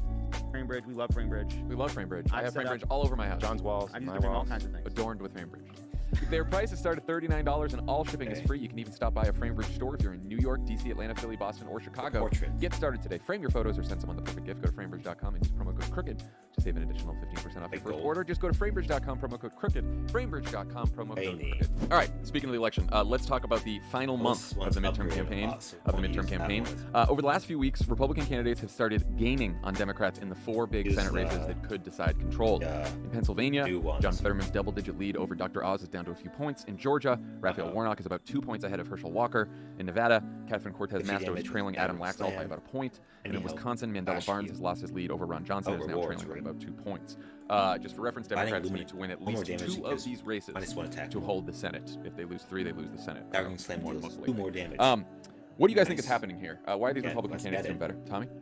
I think it's probably a bunch of different factors. Like some of it is probably just kind of mean reversion. Like we live in a divided country, the numbers are going to move around, but ultimately these races are going to be tight. And even when these polls were showing the Fetterman team up 10, like they would be the first ones to tell you we aren't winning this race by 10. You know, there's just no chance of that. I do think some of the best polls that we saw over the summer came when the Dobbs decision was fresh and where people were really focused on and concerned about abortion rights. You know, those headlines fade. Hopefully the concern about that risk has not gone away, but it's out there. I think people are the news cycle has moved on. People were, I think, probably feeling a little better about gas prices consistently falling. There's better economic sentiment, and then Mitch McConnell's super PAC has just been hammering candidates for weeks now. Like they've been hitting them on crime. They're hitting Mandela Barnes on bail, getting rid of cash bail, so that's probably hurting their approvals. Biden's numbers still aren't great. Like the right track, wrong track aren't great. The stock market was cratering until today, basically. So we'll see. I also have zero faith that the pollsters have figured out how to deal with these response bias issues, but that's another conversation. Right, and that could be what was going on with some of those polls in the summer as well, around the Dobbs decision. Love it. What do you think's going on? Yeah, the only thing I'd add that Tommy missed was the Dobbs decision also was paired with a series of legislative victories for Biden. And together it was just a moment that I think Democrats felt really energized and like acutely focused. And we always knew that the Republicans will turn out their base. The Republicans will have a huge number, and I think the polls are bearing that out now. So I don't know. I think the challenge is that the fundamentals of this election are still, every single voter I talk to, when I ask, like, what are the issues most concerning to you? Inflation, right? And now gas prices are the most, sensitive measure of inflation. But for most of these people I talked to, housing kept coming up. It was just I can't afford my rent. And I never think I'm never going to be able to live on my own. I'm not going to be able to afford a home. And for people who don't follow politics closely, it's, and I'm blaming the party in charge. Now, these people also brought up that they were angry about Dobbs, but the thing that's always on their mind every single day is, can I make the rent? Can I pay my bills? And I think that's working against. Now, some of this, to go race by race, I'd say like in Pennsylvania, some of these polls, like you said, Tommy, they never thought they were going to win by 10, the Fetterman folks. Some of the polls just show basically Oz consolidating Republicans, right? So that's why he's sort of moving up. And that was always going to happen. They're always going to come up. Now, have you guys heard about the scandal rocking the polling nerd world? Which one? Go ahead, give it to us. It has to do with the gang at Trafalgar. No. Apparently, someone on Twitter noticed that their response rates in their polls across states and demographics are always the same, which is just very weird because usually they're one poll or across different demographic groups. So, like, do you need 10,000 people to reach 100? Do you need to call 15,000 people to reach 100? Like, it can vary dramatically. In some outlet called splitticket.org wrote it up. and they found that the Trafalgar response rate was almost always identical. It was between 1.43 and 1.46. I don't know what that means at all, but that was not the case in their 2016 polling that everyone mocked. So, big scandal. Can we unskew some polls? We got to get Nate to unskew this, whatever happened here. That is. Isn't the real scandal that all of these pollsters now are trying to figure out how to poll, and so they get some terribly small response rate and then just adjust the numbers to some expectation or party registration or some model for what they think the electorate will look like. So in reality, the model is dictating the outcome of the poll, and not the poll the model. Yeah, you know? you're here. Yeah, no matter what, you're guessing on turnout at some point, and that's what's gonna sort of influence your poll more than anything else. Which is why we don't take individual polls. Polls are snapshots in time, and they're not always all that accurate. The trends of polls are usually more accurate and helpful, and so and that's the conversation we're having. That's the conversation we're having. Noticing that the trend is getting a little tight, We're talking about trends. But you're right. So I think a lot of money on crime attacks, especially that's been hurting Fetterman and Barnes a little bit. And then in Georgia's a case where there's just very few swing voters left in that state. And Raphael Warnock is going to have to hit, and same thing with Stacey Abrams, they're going to have to make sure that the electorate ends up being 30% black and that they get really high black turnout. And it was really hard to do that, and they shattered all kinds of records in the Senate runoff in 2021. But to repeat that again is very, very tricky.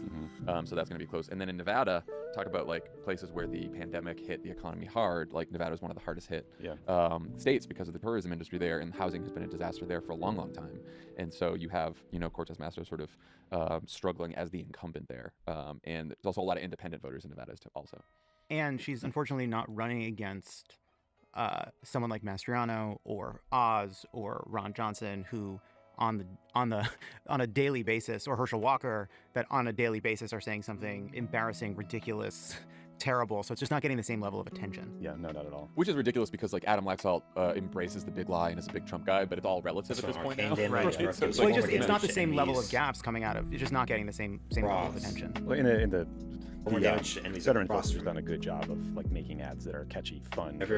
Now their closing message seems to be focusing on the fact that Dr. Oz is a snake oil salesman and he sold like bogus miracle cures to people to make money for himself, and it folds into that broader message about how he can't represent Pennsylvania well because he does not care about you and doesn't even live anywhere near you. Should we talk about the dogs too? Apparently, this guy did a bunch of evil testing on animals. It's the worst. I can't even read it. There was a whistleblower.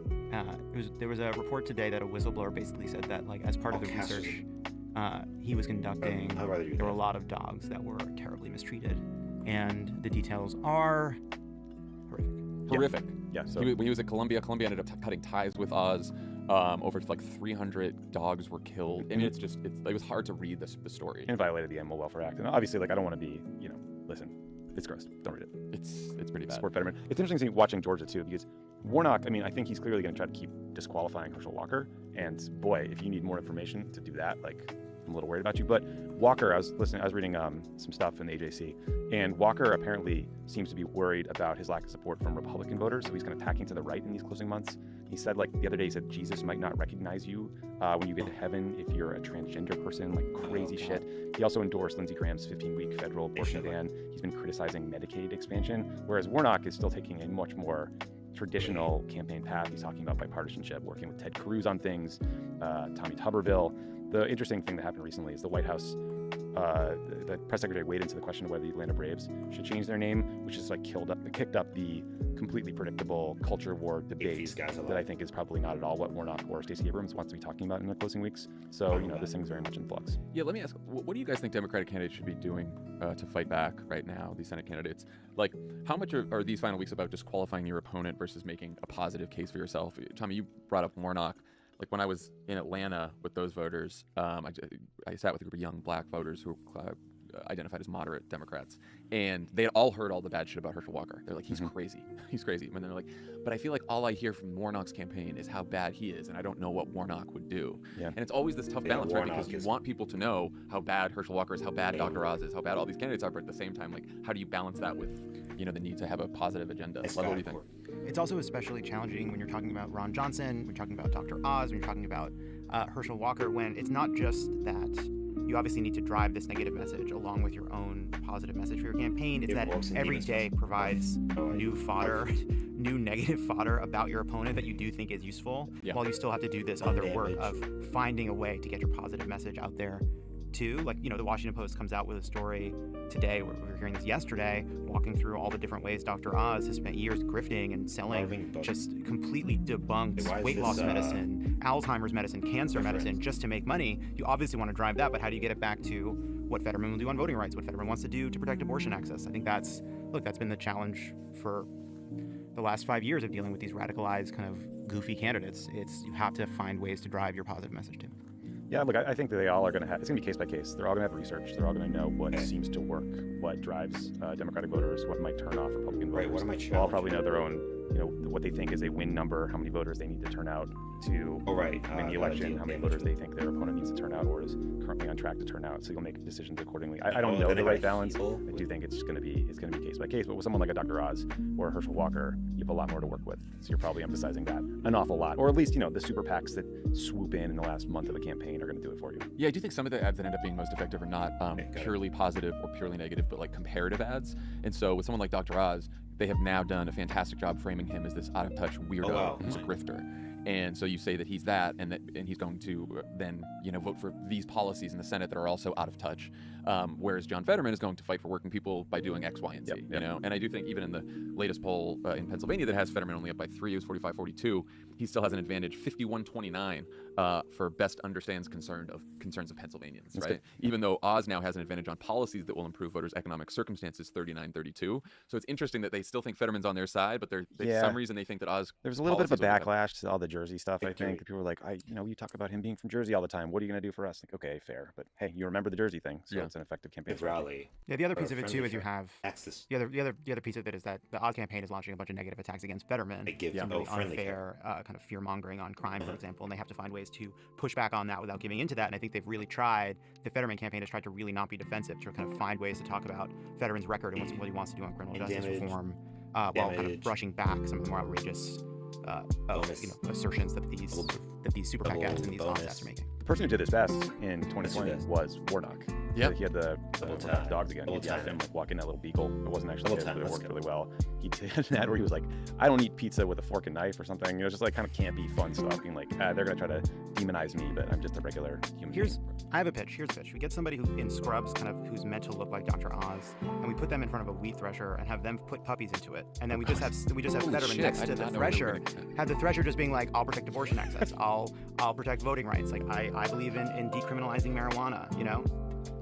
Fetterman campaign, turn off the podcast. I think it'll go viral. I think it will. I think it'll go far. I agree with you on that. Remember when there was that ad where Paul Ryan pushed an old person off a cliff and they were really upset? You remember it. I do remember it. You remember it? No. Good one. I think Dan created that ad. All right. On a potentially happier note, the Twitter ratios must be working because one of the Nates is out with the take about how it's time to take Democrats' chances in the House seriously. Terrific. Nate Cohn argues that Republicans are still favored, but that redistricting didn't give them a significant structural advantage, and the limited House polling we do have shows extremely close races, so Democrats could pull it out with a few lucky breaks. Love it. What do you think of Nate's take? You buy it? First of all, so much of the take's fine. This is actually not I'm not critical of the take. Why is this person? It's fine and fulsome take. Let it exist. It's great. I guess it's just sort of the whole point of it is saying that there's actually not that much polling of individual House races. And one of the points he makes in the piece is that we poll Senate races much more than we poll House races. Some of those Senate races have shown positive signs for Democrats. Therefore, if we had the same amount of House race polls, maybe we should be seeing the same positive signs. Except none of us believe the Senate race polls. So all I take away from this article is we could win the House and Senate. We can lose them both. Anything beyond that is too specific to be predicted. Now's the time of year when everyone makes sure they've written articles taking each side of an issue so that you can point to them after the fact. So I'd like to make sure we do that before November. Someone write that down. What is very hard, I think, for all of us political junkies to internalize, because we pay such close attention to this stuff and the stakes are so high, is that most of these elections could go either way. They could be decided by events that haven't happened yet. The outcome could be different if it was a week or 2 weeks earlier. Right? Like, I think 2016, if that presidential was a week after the Access Hollywood tape, I think Hillary Clinton would have been president, but it wasn't, and that's sort of like maddening to try to come to grips with.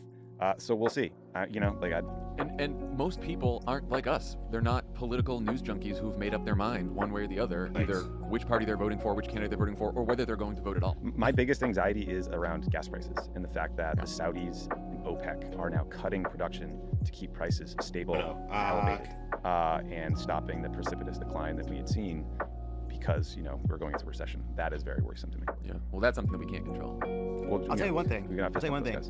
I earlier today, look, I'm in Pennsylvania right now, talking to people, and well, it's at a diner for those of you. Is it a Wawa? I think. And I was talking to people at some sort of a market. I don't know, where people buy produce or something. I don't know. For me, it comes fully in a salad already, so I don't know. I've never seen some of these vegetables. So you're a sweet green. Pre-cut. No. This was like a market. This was like a supermarket. Like it had lots of different vegetables, but separate little areas for each one, not like a salad bar. Independently. Okay. I was like, I didn't know what to do there. But I asked somebody a question, and they were basically they hated Mastriano, but they were actually undecided about Fetterman versus Oz. And then I told them about the dog thing. And that was effective. People do not like hearing about the dog thing. They don't. So I'm going to say that dog thing is going to really matter. Especially with like normal people who don't pay close attention to politics. But they hear that, they're like, wait a minute, that doesn't sound good. I don't want that. I don't want that candidate.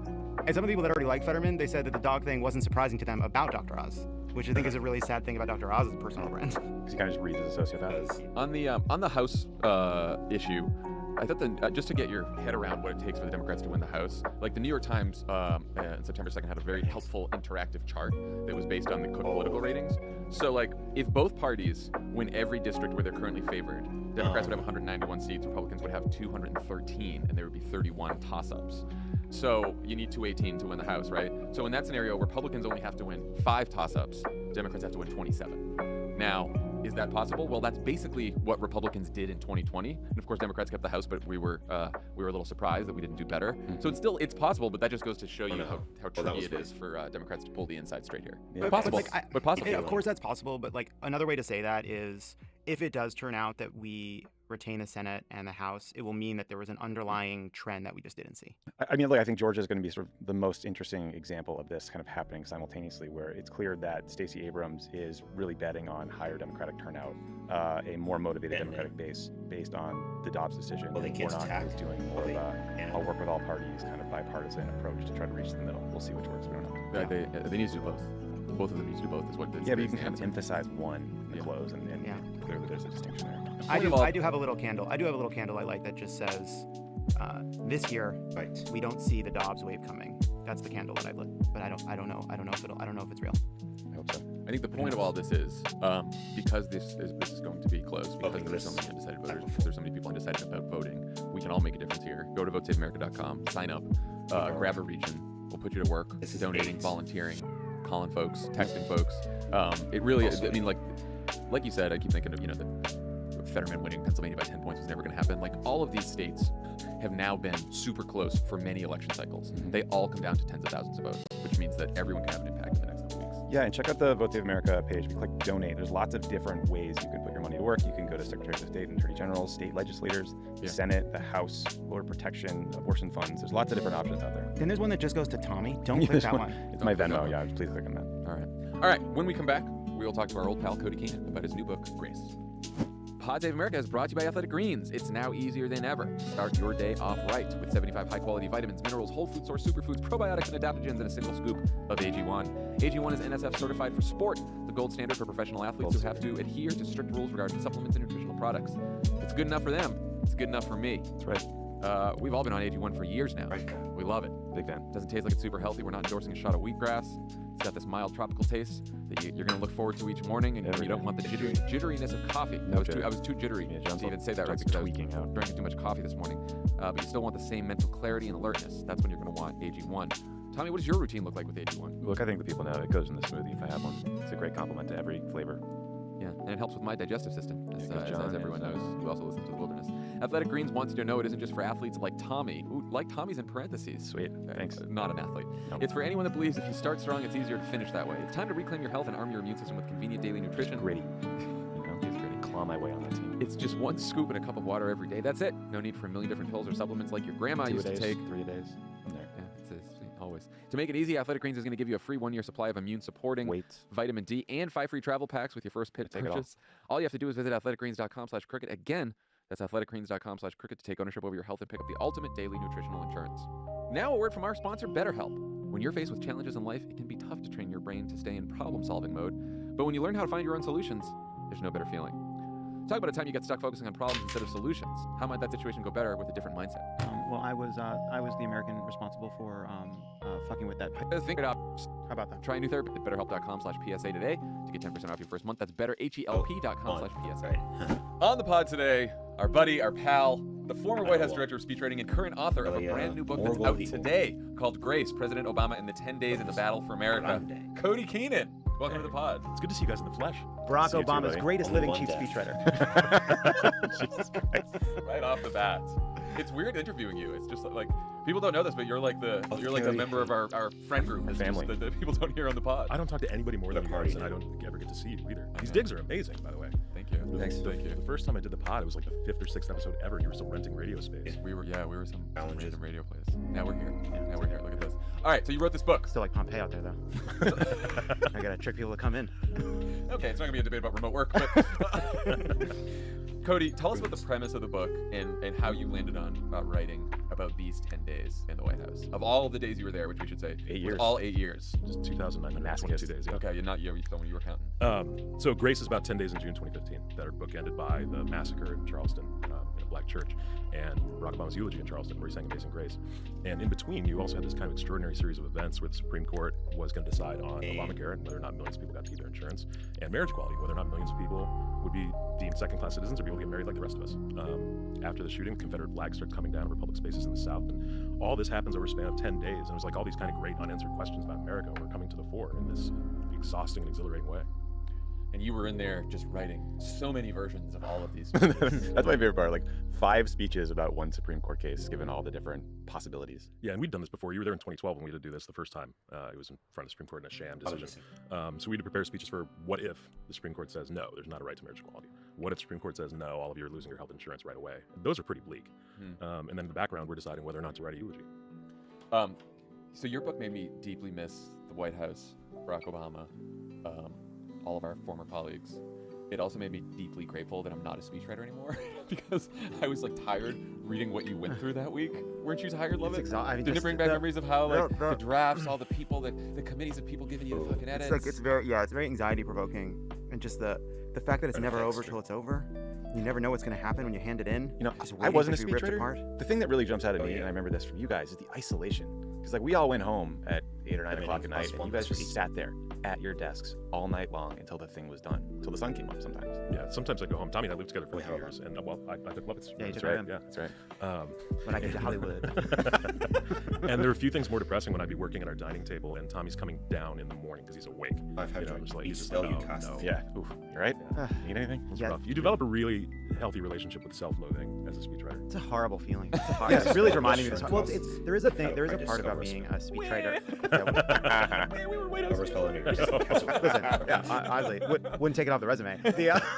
But there's this part of it that I think is hard to describe, which is politics is a lot of hard-nosed decisions. Even policy, it's a lot of it's numbers, it's math, it's politics, it's 30-minute meetings, it's people moving really fast and trying to figure things out. And then there's speech writing, which sits inside of it that doesn't exist in 30-minute increments. It's days of thinking. It's trying to find art and magic and kind of beauty in these moments, and nobody gives a fuck about it. And everyone's like, well, this isn't as good as it should be. It's like, no, of course not. It's really hard. Yeah. That part sucks. It sucks. And sometimes you don't come up with that art and beauty and magic. And everybody's, we would shut our doors. And I stole something from John when he was chief speechwriter at State of the Union time. We put like a skull on the door that means go away. I forgot about that. We ended up having a lot of stuff on the door to tell people do not come in. Yeah, no, they don't come in anyway. There was like a joy meter, And do not come. People would barge in anyway.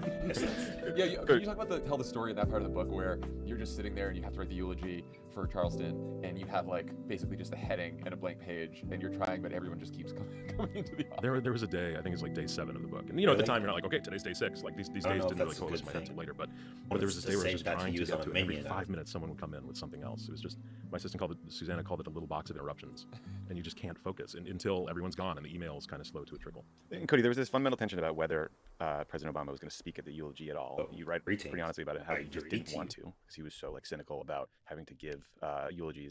Can I heal my hero? And then he ultimately made the decision to sing at this event. And you write in the book how you were like, Mr. President, Barry. If not, then that'll be a problem because and you can talk about how you hero convinced power him to spread his wings. Damages. Well, as you said, we almost didn't do the eulogy at all because after Newtown in 2012, his hero power he also kind of set his second-term agenda aside to go after guns. Hopefully, I won't have to background checks or whatnot, and that failed in the Senate. Well, actually, it failed. It was blocked by Republicans. And after that, he said, after that was about as mad and cynical as I've ever seen him. And he said, what do I do the next time this happens? I don't want to give another eulogy after this because it like makes it seem like this is okay. And we just give a eulogy and move on. Charleston was different. You kind of have to after that one, but he still didn't want to even 6 days afterwards. Why did he have to after that one? So you've got the first black president, and you've got this racist slaughter, carried out under the Confederate banner, and it did sort of. We didn't have a hard and fast rule as to when he spoke after eulogies, but that one felt like it. So there was some people in White House pushing for it. He didn't want to until he saw what the families did, which they forgave the killer, and that was powerful, and that kind of brought him along. But to get to the singing, he had added the lyrics to "Amazing Grace" the night before the speech. And he tore this speech up. I gave him a draft, and it was the only time he's ever just drawn a line through 2 pages, and only wrote a longhand, which is that was tough. Devil. And I described that in full detail in Grace, which is not today. And so that morning, he goes out to the Rose Garden and gives a speech about marriage equality. The Supreme Court finds right to it. There's these joyous scenes, but we're still mindful that we're about to go eulogize 9 dead people. And he stands up on a helicopter and he goes, if it feels right, I might sing it. And I was just like, okay, what do you say to that? But he had a healthy ego about singing, which is all because he sang Al Green at some fundraiser, and everyone in the audience went insane. And he never let people stop hearing about that. Yeah, he was so proud of himself. Yeah, but if you're watching the eulogy, which you should, it's great. He pauses for 11 seconds before he starts singing, and there's only 5 of us on Earth who heard him say he was going to sing. So I asked him afterwards, what was with the pause? Was that for dramatic effect? Were you deciding? He goes, no, man. You know the thing about Amazing Grace? And I was like, yes. He goes, you have to start really, really low, or by the time you get to a wretch like me, your voice cracks. He's like, so I was like preparing. I find that E flat. Yeah, E flat. When I read that, I was like, had he tried to sing Amazing Grace before many times in public? Toothbrush mirror. Look, I don't think that was the first time that day he'd sang it. I don't think he just went out there. Practice runs. I think there was. Yeah, I do think in the echo of a bathroom, you think this is gonna work. I can do this. Can I ask you all a question? One of my favorite parts of the book, Cody, you're talking about writing the State of the Union address one year, which you all loved doing. Incredibly rewarding, fun part of the job. Everybody loved it. You turned in like the best draft you've ever turned in. Obama calls you into his office to discuss it. The note included something about Miles Davis. Can you tell that story and how you felt about that guidance, whether it was helpful? Yeah, so it was the 3rd consecutive Christmas I ruined drafting his speech, and I gave it to him 8 days early and felt great about it. And I hear nothing after I give it to him, which is really frustrating because he always asks for an early draft, right, and then he doesn't get back to you. So his assistant calls me upstairs. I go up, he's sitting in the dining room off the Oval Office, and he goes, sit down. And I'm just like, oh, God, am I going to have to redo an 8,000-word speech? He's like, how you doing? I'm like, I'm fine. How's the speech? And he goes, well, I think we're in the best shape we've been 8 days out. I'm like, great, but we can make it better. So he goes, you ever listen to Miles Davis? And I'm like, I don't know, maybe. Why? He's like, so everything's in here, and I need some quiet moments, I need some spaces. You know what they say about Miles Davis? It's the notes you don't play, it's the silences. Oh, yeah. Whatever. So he goes, I want you to go home tonight, have a drink, listen to some Miles Davis, and find me the silences. I was like, okay. First of all, I believe that's Lisa Simpson says that on the Simpsons at a jazz show, and it's a way of her seeming pretentious. She goes, no, listen to the notes he's not playing. Just quiet as anytime you're not happy. Just wait a second. Here you go, boss. I added some pauses. I'm not gonna say who it was, but there was someone like the day of that speech too who staked out the bathroom in the ground floor of the West Wing. As soon as I came out to go to the bathroom, jumped up and was like, "Can we add this to the speech?" Said, no. Something that struck me is there's big debate in the Oval Office over whether Obama should speak at the eulogy, and at one point he goes on this rant about the Confederate flag still hanging up at the state capitol, and he says, it's not subtle, black folks have to walk past it every day. How would a Jewish community feel if people hung a swastika somewhere? The flag isn't an embrace of history, that's a talking point, come on people. And then he looks at you and smirks and says, obviously we shouldn't say that. So I put it in the book. But then it's so reading it in 2022, my first reaction is like, why wouldn't you say that? But it at the time I get why he wouldn't have said that, but it felt like, wow, we really have. I wonder what Obama's presidency would be like right now, and how his discussions about race would be right now. And can you talk about why at the time he felt like he shouldn't say that? Yeah, I mean, it'd be impossible to know right now. Everything has changed so dramatically because of the Trump years. At the time, I mean, he would have gotten 12 red hens if he said that, right? All the DC pearl collectors would be like, oh, you can't equate the Confederate flag to swastika. Why not? Yeah. And his point too about the fact that the flag was over the Charleston State House. They put that up in the 1960s. Right. That was direct response to civil rights. Yeah, that was not just hanging on to the Civil War. But we always had to be mindful, even if it was frustrating, as to how different audiences would interpret what the first black president said. He had to walk this tightrope that nobody else did. And one of the things that made me happiest was when Ta-Nehisi Coates wrote once, for 8 years, Barack Obama walked on ice and never fell, and it was just like a huge sigh of relief. I do think that's exactly it was the best summation of what he had to go through on race from the moment he decided to step into politics until he left the White House. And you know, if you were outside the White House or you were not him, you could criticize it or you could do whatever. But when you're that guy, when you're the first black president and you're doing it, you have to think about all those audiences and the people that you haven't brought along yet.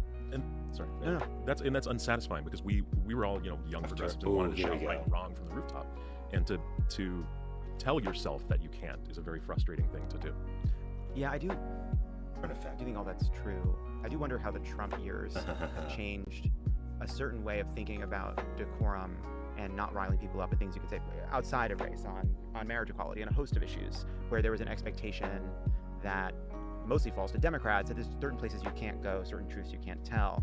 And I do wonder if one of the, I think back now and I wonder if you knew someone like Trump was coming, how much more honest could you have been? Yeah. Like what are the things that Trump opens up that we realize were rules we actually shouldn't have been following? Yeah, I think about that all the time. What I would do if we could go back and write differently, knowing what was coming. But at the time, we didn't have the luxury of doing that. There was we were constrained a lot in ways that were frustrating and difficult. I will say that I think the whole concept of grace, the theme of the eulogy and the book, still holds up today. I mean, to me, I mean, maybe we're just former Obama staffers who are still living in that time. But like, I do think even it's funny reading it after the Trump era, or still in the midst of the era that we're in, it still feels like grace is something that we're short on right now, but that we could probably use. Yeah, I mean, I feel like people still want people like this in the White House and everywhere in life. I have to, because what alternative is there? Yeah. I love in the book. I mean, look, so as we mentioned at the top, Cody and I lived together for several years.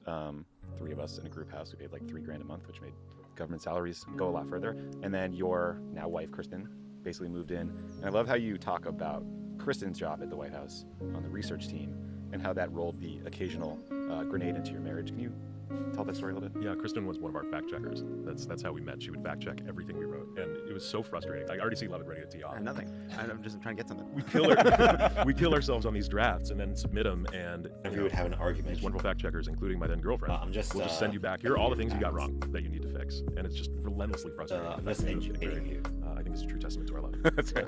Let's be honest, some of those fact checks are a little overly cautious. There was one of them. This is the one I always remember, which is I was writing a speech for President Obama to deliver at NASA, and or maybe it was just a speech about science generally. But regardless, I made reference to the first photo of the Earth taken from far away, called Earthrise, and it was a photo taken after 8 revolutions of the capsule in space. The capsule rotated 8 times, and then the astronaut took a photo, and the fact checker response was, well, the capsule had been facing away, which means that it had to spin 8.5 times, which meant it was more than 8 times. They're good. And I was like, They're really good. I was like, I hear you. I hear what you're saying. I receive this. If we get in trouble, I'll take responsibility for not adding them more than 8 times. What do you think? Which speechwriter do you guys think was the angriest in the responses to the fact checker? Was that the trip when you pissed off Buzz Aldrin? No, I believe that was a second incident. Got it. That was a separate trip where Buzz Aldrin was punching me in the face. And in hindsight, honestly, my only regret is that I didn't go further, because this is an anecdote about Buzz Aldrin not punching me in the face. How much better is an anecdote about Buzz Aldrin actually punching me in the face? I'd have loved a black eye from Buzz Aldrin. I'd speak it as eulogy. That'd be awesome. Punch me in the face, Buzz Aldrin. I'll come to you now. He's still around. Don't you think? You were, you were among the fact checkers' least favorites, but Rhodes has a special place in their hearts because he just wouldn't reply. Oh, really? Yeah. Ben would just not. Just ignore them. You write about always feeling like you'll be exposed as a fraud in the White House, which I think is like a feeling all of us had every day in the White House. What am I doing here? Like, how did you deal with that? I don't know that I ever did. I dealt with it by killing myself to just get every draft as good as I possibly could. Like, what right did we have to be there? What right did I have to be, chief speechwriter for the first black president at 32 years old? That's insane. But I also think it is a testament to our White House that I think a lot of people had imposter syndrome and felt that way, because how many people do you think in the Trump White House had imposter syndrome? They all felt like they deserved to be there, and you still look what that got us. Yeah. No, it is. I think when you look around, at some point you look around at everyone else. We're it. Yeah. That's it. There's no one else. I disagree. I think the Trump people did know they were imposters, and they were unfortunate. I think the issue is not that they didn't have imposter syndrome. I think they thought they were imposters, and they were right. Like, they were imposters, and they were unqualified. Like his take. They were the dregs of the dregs, and deep down they knew it. That's why they always took photos behind the Oval Office desk like tourists. They knew on some level that they were just visiting. But that doesn't mean they won't be back. They knew that. You know what's on this point? One of the most important emails that Fab's ever sent me, and I don't know if I've ever told you this, was when we were all just struggling with speeches. You emailed me at midnight one night on a Saturday when you were working on the 2012 convention speech, and it was just this really unique rant from you that you don't usually do. It's like, I can't do this. I don't know what I'm doing. I hate this. Oh, I got a bunch of those. I got a bunch of those from John. And it was the first time I was like, oh my God, John feels this way too. I can't do this anymore. I can't do this. Yeah. And the only time you ever talked to me like that is when you took that edible that was too big and you called me in the middle of the night. That was. And I was like, you're not gonna die. You're gonna actually be fine. I was like, John's calling me. Oh, something's wrong. You're not having a heart attack. You're okay. No, well, speech writing too is all about like how many people people you have helping you. Like in the beginning of the Obama campaign, when it was just me and Adam Frankel, even before we hired Rhodes, there was a time where I was like, I think I have to quit. I can't do this. There's too many speeches. There's like 3 sets of remarks a day. Like there's only so much you can write every day. Okay. And then once we got to the White House and we had bigger teams, it was a little bit better, but it never fully goes away. Can I ask a question? Like, you guys are all genuinely humble people, at least 2/3 of you, and but like, everyone sees the feedback that comes in, right? You see the praise, the profiles of people. How did you guys deal with knowing that like it was part of a speech you could control? You could write something that's really great prose, but then sometimes there's just a moment that elevates whatever it is he says, whether it's the draft you wrote or the singing. Yeah, they're kind of out of your control, right? It's totally out of your control. People ask, like, did you tell him to sing? Like, no, you don't write sing here, sir. What was always kind of frustrating was some of the best moments came from him. We would try as hard as we could, and then he would take it to a higher place. Of life's. I guess I always liked that and was always okay with it. Maybe because, like, when I signed up to work for Barack Obama, he had just done the 2004 convention speech, one of the most famous convention speeches in history, wrote it himself, didn't think he needed a speechwriter, and I was like, I'll work for this guy, but like I'm never gonna be at his level because he's fucking Barack Obama. He's the one running for office. So it's like, if I can give him drafts that are like decent and he takes them to the next level, that'll be enough. And I always like, one of my favorite moments in every speechwriting process was actually getting back his edits. Now, if the edits came back and it was like a line through the paper or a come see me, that was not my favorite part. But when he really dug in and there'd just be like a ton of writing on the page, I would get excited because I'm like, all right, what did he do to this to make it really good? Yeah, and it's a little bit of a cheat because I'm like, yeah, I guess that was my job, but whatever, he did it, and it's great now. Yeah, there were the most satisfying, right, is like small edits throughout, and then hey, we can do the overkill, and there's just 2 paragraphs to go right before the end, and you're just like, oh, those sound just like him. Yeah. and the way that I always felt about it was that like, and I think part of it is the like, the brokenness of the people that go into politics, but it's a benefit, which is that, I always felt like, both practically and emotionally, you're not trying to please the world. You're trying to please the one person. Like, which is what you write about really well. Their job is to know what the world needs. Their job is to have spoken to many more people than you ever could, been the person, been on the road, talked to everyone, had the life experience. They are supposed to know what goes out into the world. Your job is to give them the tools they need to get what they want. And so if you've done your job and gotten it through this ringer for them that they wouldn't have the time to do otherwise, even though I feel like we all work for people that, if they had all the time in the world, could write the speech themselves, but you're there to help them get what they need. If you've given them what they wanted and they know what people need, then you'll have done your job. And so like, I felt like the most satisfying part of a speech was not seeing it being delivered. It was the moment it was accepted as like, oh great, this is done. That was better. That's what you were always playing for. I think that's a little bit of a problem in politics, the kind of the way inside of an organization you kind of become like, you serve the principle, and I think that's for good and for ill. But in that case, I think that's the only way being a speechwriter is possible, because you're not a president, you're not the person, you're there to help them. Yeah, that was always my favorite moment in the speech process too, when I would kill myself on a draft and just be a ball of stress, and then the second you send it to him, everything in my body would relax, because I know now it's out of my hands. Yeah. Right? He might come back and tear it up. But I write about this in the book. This was the night before the eulogy, and he called me back to the White House at 10 p.m., which isn't good. Yeah. And this after I've just been killing myself on this, and this is when I go in and sit down with him. Willis played this mini, remembers it. And I actually apologized to him. Because I really did feel like I'd let him down. But he said kind of what you said, Lovett. He walked back down the stairs and he put his hand on my shoulder, which is rare. And he said, "Listen, brother, we're collaborators. You gave me what I needed to work on this and get it done. And when you've been thinking about this stuff and you're talking about race for 40 years, you'd know what you wanted to write too." And like that helped a lot, just to get that. Just be like, you're not an abject failure, only a partial failure. No, with the race speech in Philadelphia during the campaign, when he like sent back his edits, which was like a huge rewrite of that speech, and it's like, I can no more disown my pastor than I can my white grandmother. I'm like, I'm not gonna give him that line. We're not I wasn't gonna write that line for Barack Obama. Like, that's only something that he could do himself, All right, so what was harder, sharing an office with Lovett or sharing a house with Tommy? Oh wow, there we go. Giddy up. Well, they were both great joys. Lovett didn't come in until and when he did, he'd be wearing shorts and riding his electric scooter. Yeah. Okay. First of all, through the EEOB. 2 points about this. One, I was riding electric scooter and e-bikes, pedal-assisted bikes, a decade before they were popular. I was mocked. Early and I would wear a t-shirt and shorts because even on an electric scooter, I would just swamp the whole thing out, the whole system. But would you change out of the shorts and the t-shirts? Yes, I would change the moment if I had to leave the room again. Okay. I would wear the shorts and the t-shirts to cool down until I had to leave again. Then I would change. Again, at this point, it's noon. It's almost time to go home. At this point, I'm like, I love it. He's working on this draft. Is he around? Do we have edits? The president wants to see us. Is he coming? Lovett asked, do I have to put a suit on to go to the bathroom? What do you think? That's true. I wasn't meant. Look, I honestly look. I wandered around that White House like a donor for years. I can't believe they let me in here. I guess I paid. You actually gave me great advice about what to wear to work as a roommate, because on the day of the Bin Laden operation, our then other roommate, Michael O'Neill, for some reason hosted a cooking class in our kitchen, shared kitchen and living room, and you and I were like, what the fuck is going on here? So we started watching a basketball game and just trying to like nurse a hangover.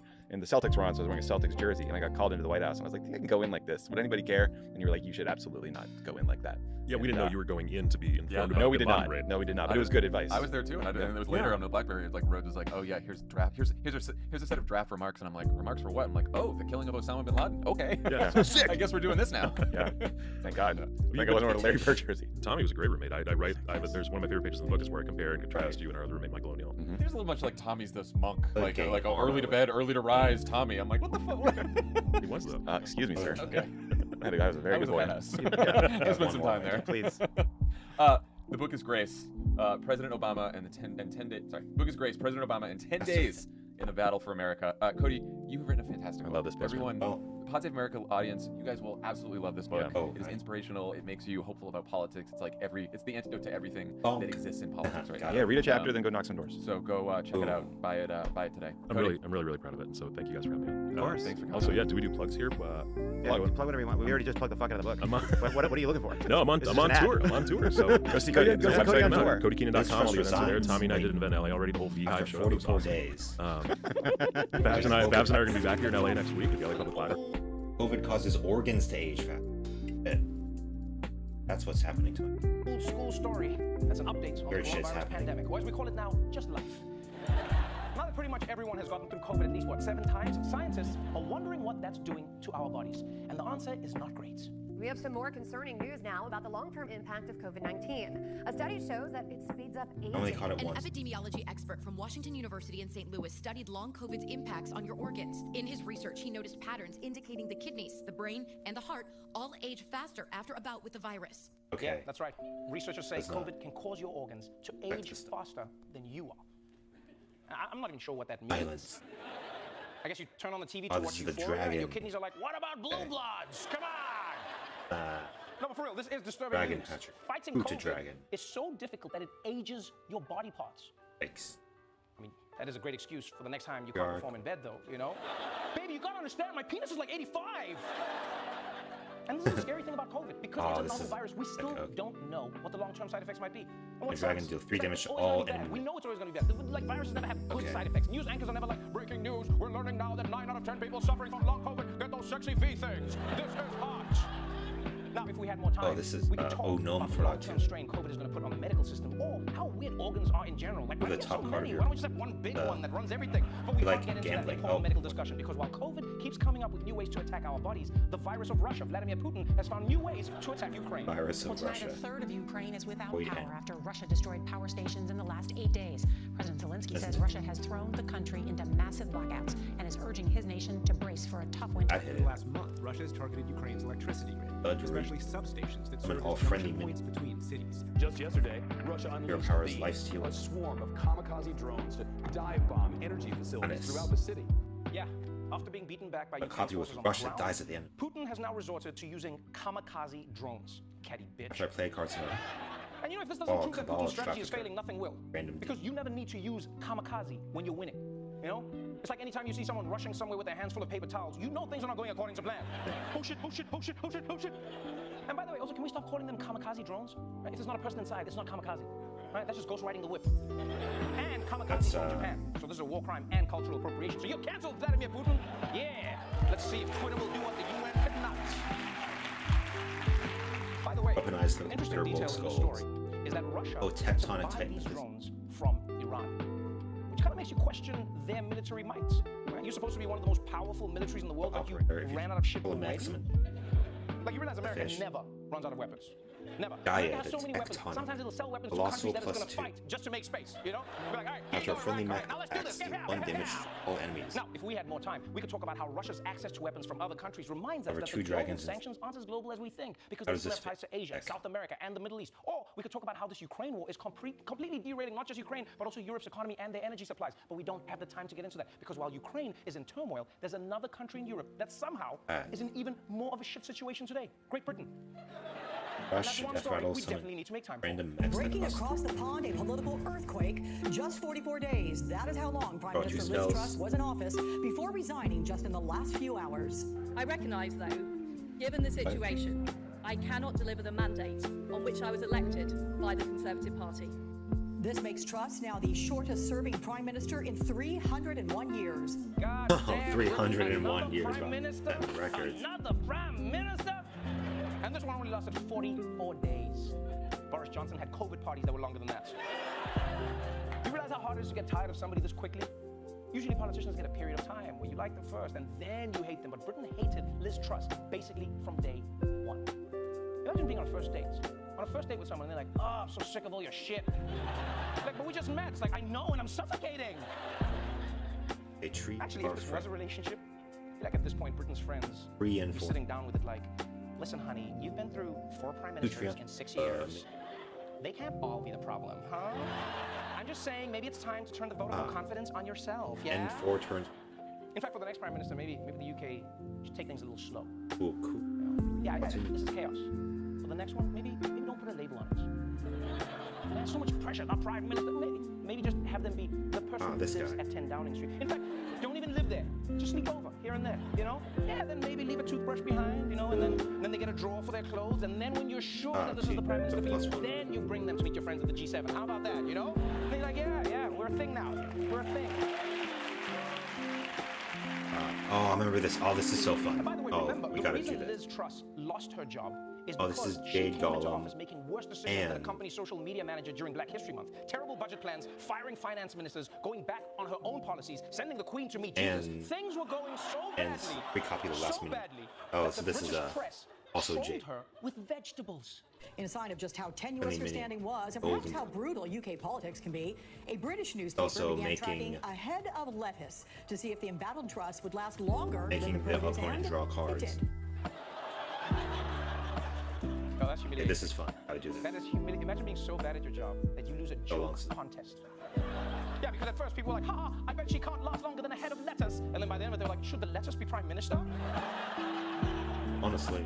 And maybe the lettuce will be the only one that wants the job. Because right now, Britain's parliament sounds more chaotic than a family reunion at Herschel Walker's house. Yesterday was a shambolic day for her. We heard early in the day that her Interior Minister, Well, a lot of the that Home family Secretary wouldn't Suella Braverman, had resigned over an issue over improper use of her emails. And then later in the day, we heard that she had, in fact, been fired. And then there was a vote in the House of Commons, which descended into chaos. Some lawmakers alleged that government officials were actually physically pushing them, intimidating them into making decisions that they wouldn't otherwise have made. One lawmaker even alleged that some MPs were crying in the toilets of the House of Commons.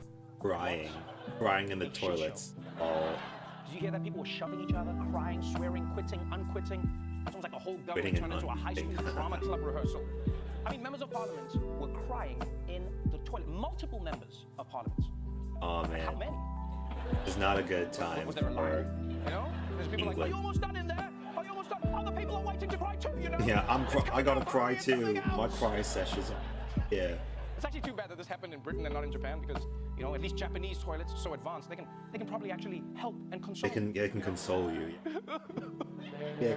Oh, it's okay, Onis. Thanks, Toto. You can get another job. Yeah, I remember. Do something. Wiping is very important. Remember what happened last time. Shut up, Toto! Just shut up! Shut up! You got that big rash. No, shut up, Toto! You're not helping. You know.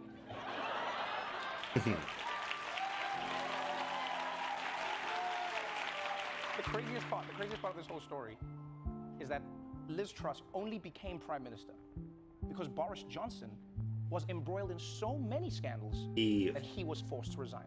That's the only reason she got the job. She only got the job because the other guy had it.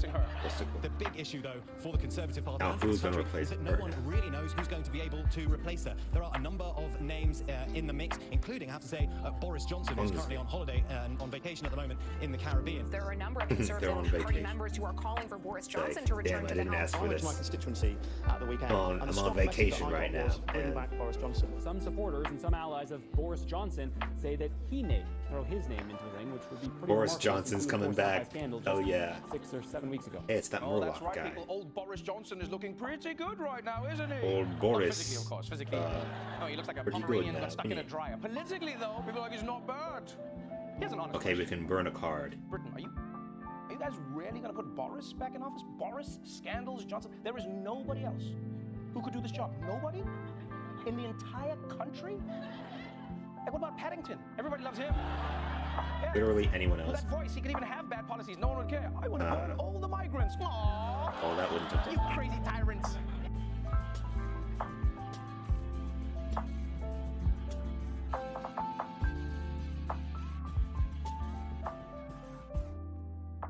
Welcome to Pod Save America. I'm John Favreau. I'm Dan Pfeiffer. On today's show, the great poll freakout of 2022 has begun. Democrats debate their closing message. that's right, I Congressman forgot Tim to check Ryan chat. stopped by to talk about his Ohio Senate nice. race. And later, we look back at some debate highlights of the last few weeks in a new game big. where Dan and I will be challenged to I create want to some see of our own. how Exciting. in America's most racist town. I honestly forgot we were doing that. paying people $5 to the act America's black. most racist town. He went to America's most racist town for 500 act black. I feel like this racism is bringing tourism now to this town, by the way. Yeah, it's this is kinda a wild racism, that white supremacy for racism once capital of America right here. is like, in a weird way, good for a town.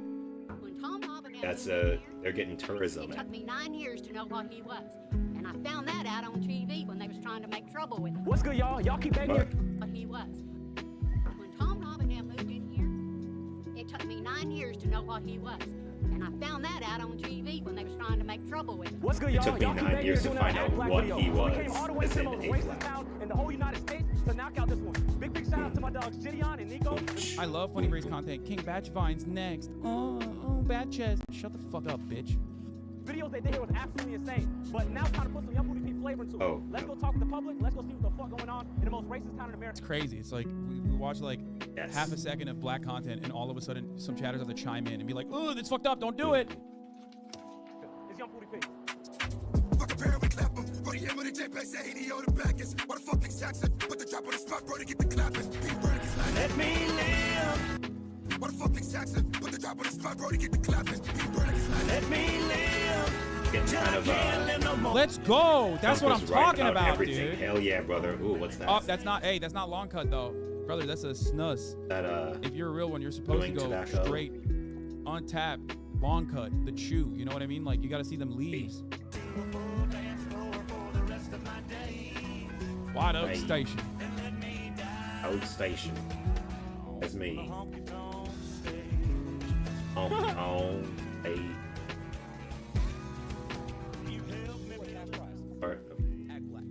Act black for a cash prize. What about the I have a drink? This guy broke his arm. I guess was so mad at like a black person on TV. God damn it! Oh fuck! Fucking broke my arm, damn! Racism, bro. That black man made me break my arm, man. God damn it. Okay, we can do this. Image, draw card. Oh. Yep. Dream speech by Martin Luther King. I guess I have a Boom. dream. Wait, I thought it was I'm not getting up. That was Rosa Parks. I have a dream. I thought that was I'm not getting up. Prize. What about the I have a dream speech by Martin Luther King? I guess I have a dream. Wait, I thought it was I'm not getting up. That was Rosa Parks. I thought it was I'm not getting up. Hold hands one day, walking down the street. So Even while you That was the control a most wealth. politically correct motherfucker from this town. I swear Boom, to God. boom. Also, Boom, boom, I boom. saw that Fine boom Walmart sounds. camo aisle, and god damn, dude, that shit What is looks this? like Wait, the how do latest you Hot play? Nabi collection. You know what I'm Oh, saying? he's already. Oh, Which wait. is not coming out tomorrow, but Himbo Fitness is coming out tomorrow. Ostrich. Oh no, what's happening? Gang shit, no lame shit. Act black. Act black. That would never start. Have you ever been to Slab City? Okay. Barely been out of here. Where's like one place where you like really want to go? Probably Memphis, because like the barbecue. So you like a more of like a CMG Yo Gotti fan, or were you like low key more fucking with like Key Glock and them? Not a fan. How did Young Dolph touch you? Act Black. The fuck? I'd rather not. Oh, I thought you was doing the Tiana Trump, and you just had to say like fuck it and like Act Black. How would you do that? Yo. Salapan? Wait, what? Yo. What is like a like stereo? He did it. So stereotype, you know your car radio? So I have Bose in my car, so my stereotype is Bose. But Okay, I thought I could silence them, but they're immune to even being silenced. Fuck. Like in-word policy at work. Am I able to use it with like Kind other of people? silencing Let's say, like, it's my that. first day, right? And I'm like, yo, what's up, my nigga? You trying to get these pants? Would that be? Would I get a raise? Oh my god, dude. Chicken and pants. Like you think Okay, that would well, get I'll me? use Sell me these pants. natural law. Would you like? Take 4 other dragons in this game, craft a custom deck of treasures. Just based off Whoa, that name, smash I'm, about. I'm glad they didn't get that battle cry. I can kind of say that. Bro, you look just like him. You never got that before. So you saying that he's cute? In other words. I mean, he's handsome. Long night with the boys. Okay, well, this guy's brave for going into the town, but he's got to wear the. No, he's got to wear the shirt just to virtue signal, right? Oh my gosh, what the? Draw 3 cards, summon a ant, hunt, stats. Oh my god, dude.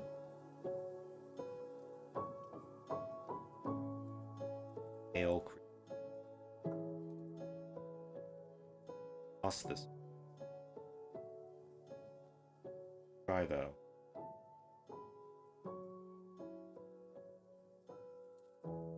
Club closed at 2 a.m. and it's Did 1:58. burn some cards. Morgan Wallen comes up to you and says, "Would you let him give you head?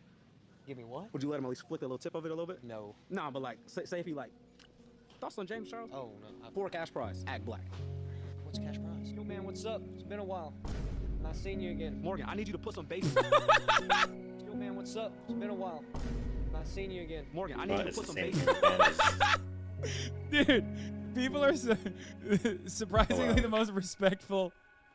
Hey, what's Actually going on? nice. It's been a while, my Hey friend. man, haven't seen you around. How are you doing, sir?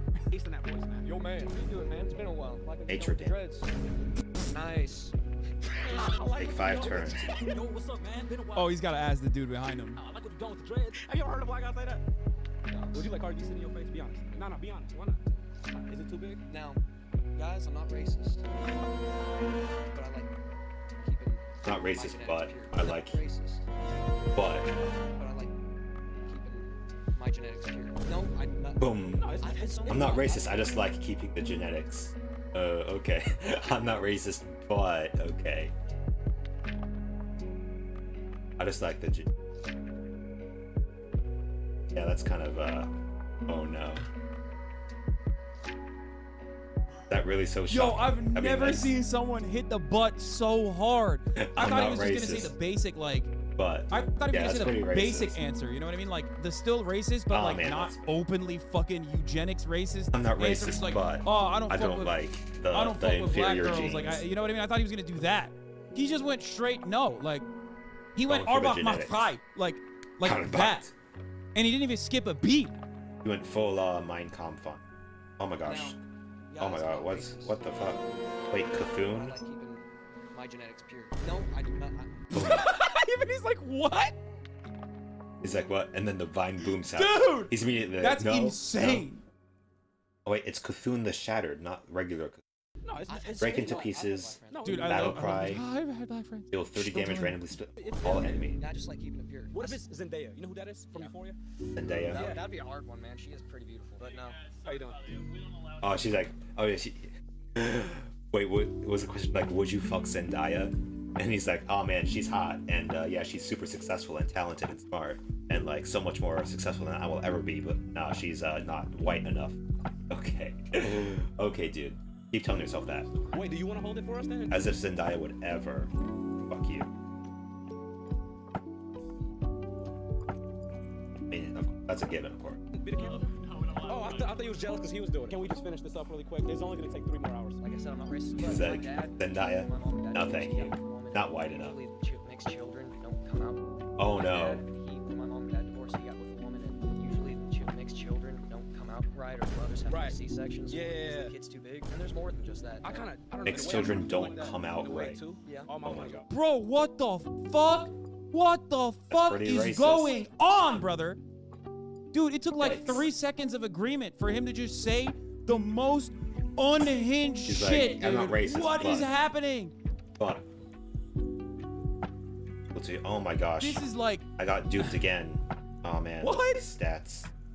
Guys. Oh, but I can burn I'm his beginning to cards. think he might be racist. Oh. I have a suspicion. Yeah, this guy's sus. You know, and I don't I'm know. always, all right, well, if I grew up like that, keep it like it. Fuck it. You know what I'm saying? By me having that mindset in a way, is it wrong for me to try to hook up? Oh no, I'm helping him draw Cthulhu. Oh no. What if I burn Cthulhu though? Should happen. If it does, I mean, heck, we can't do anything about That'll it. probably Oh man, he discover is so fucking open-minded. That's crazy. Guys, so okay. He saved it. He saved it. Every At hero first I takes thought he was damage racist, on but your look how turn. open-minded he is. He said like, well, you know, miscegenation is not illegal anymore, so. Legal.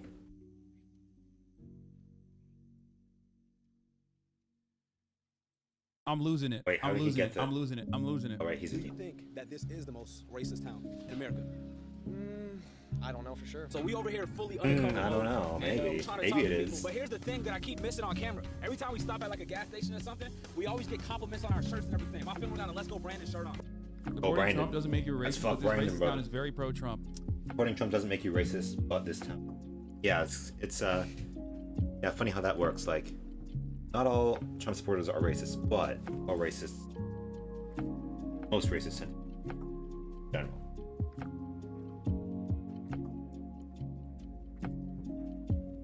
Bonk, boop, and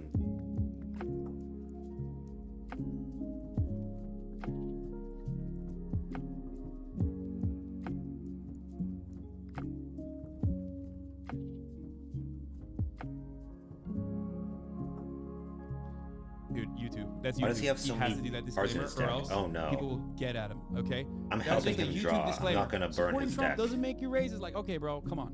Okay. Unless I burn him. Typical. Everyone on YouTube has to be at least like center right. You know what I mean? That's the starting point. Bro, we was just in the car chilling, eating. 3 dudes walked up, gave us the head nod, and showed us the thumbs up, pointed at our shirts, just because we were wearing this, bro. Feels like I'm playing Just Grand gave him Theft the Auto head in the nod. garage after I had 5 stars. Yeah, man. Virtue signaling is like so much easier for like right winger. Like all you gotta do is wear a shirt and like all of a sudden you're like the man. 7 damage randomly. Gonna lose.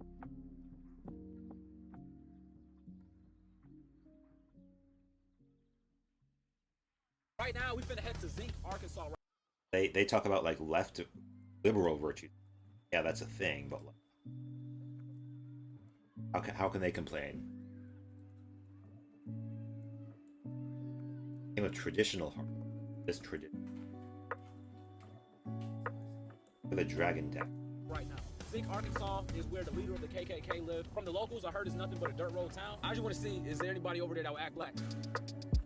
Act black. Of the road Here we right go. now, and it's dirt, dude. It's a dirt road. I thought it was, nah, bro.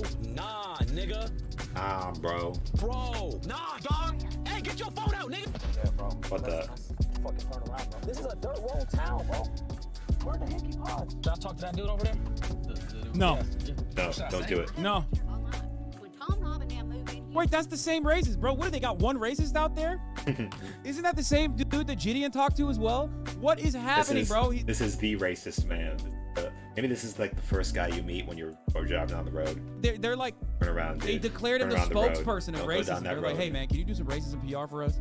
The rest of the white supremacists got together at the meeting and they were like, hey man, you're the guy. Your deck Listen, size you're the and least starting inbred, health brother. You are have to do it, already- Hank. You're the least inbred. The only thing you got fucked up is your lack of chin, but you can still talk. So this increases your deck size. Does it add cards that you already have, or does it add random cards? What? the Grand Wizard of the KKK lives in Zinc. My area of expertise is not black people, it's white people. Do you know who this is? What? Take a guess. Black people is not my area of expertise. I'm a white person expert. I'm an expert on the white man. Some fella in sunglasses. What do you think he do for like living? If you Some got a fella in coin some- and it was like a billion Glasses. what do you think? White people. Do you know who this is? Not a clue. Okay. Take a guess. Some fella in sunglasses. What do you just think he some do fella. for like living? If you had to flip a coin and it was like $1 billion if you get it right and $0 if you get it wrong, would you say that he does country music? But like, what about it is like, oh, like he's definitely not a country singer. I just can't see him in a pair of bib overhauls with a banjo. His name is Chief Keef. He from 0600 Block. You ever heard of Chirac? See, we live in a modern world. The banjo. His name was Chief Keef. He from 0600 Block. You ever heard of Chirac? See, we live in a modern world where our former white nations can't be white nations anymore. Bro, here he comes. He's not even asking him about this. he's not just even going asking him about like the white supremacy, nations. and he's still like, listen here, fellas. Listen here. You seem to be. We like, gotta wanna keep be our good. white people now, white, obviously, man. not too good because the color of your skin. But let me tell you something about former white nations. He's like, what he is, the white Formerly supremacy. white Kanye is the nations. anti-Semitism. Like, you know what I mean? He can't stop himself. You can be like, Kanye, what kind of ice cream do you want? And he would just go on a tangent about Jewish media. He'd be like, and this dude is the same. He's got NPC lines, and he has to fucking spit him out. These Okay. goddamn Jews. He exhausted the talking tree, okay? That He control exhausted. the He ice clicked on all the cream Oblivion industrial NPC's complex. lines, and now he's back to fucking They own the reset. ice cream. Back to him being like, all the ice former cream. white nation, 1488. Goddamn. Any white neighborhoods can't be exclusively white anymore. I got enough problems around white people. Right. They're not perfect. Now imagine they were the same thing but had melanin in them. Holy fuck, right? You wouldn't want me as your neighbor? No. Have you ever heard of the Kodak bop? Nope. I got a 4.5, the bitch got extra kid. Pop it on the blitz. I think Bop. Nope. I got a 4.5, the bitch got extra kid. Pop it on the blitz. I think I've seen something like that on a comedy show. Right. Am I your favorite black I've guy seen you ever something met? like that. No. Is there any African American in this world that you like more than a white person? Depends on both. Me or this white rock right here? Be honest. Don't lie to me. The Rock, it serves a purpose. The Rock serves a purpose.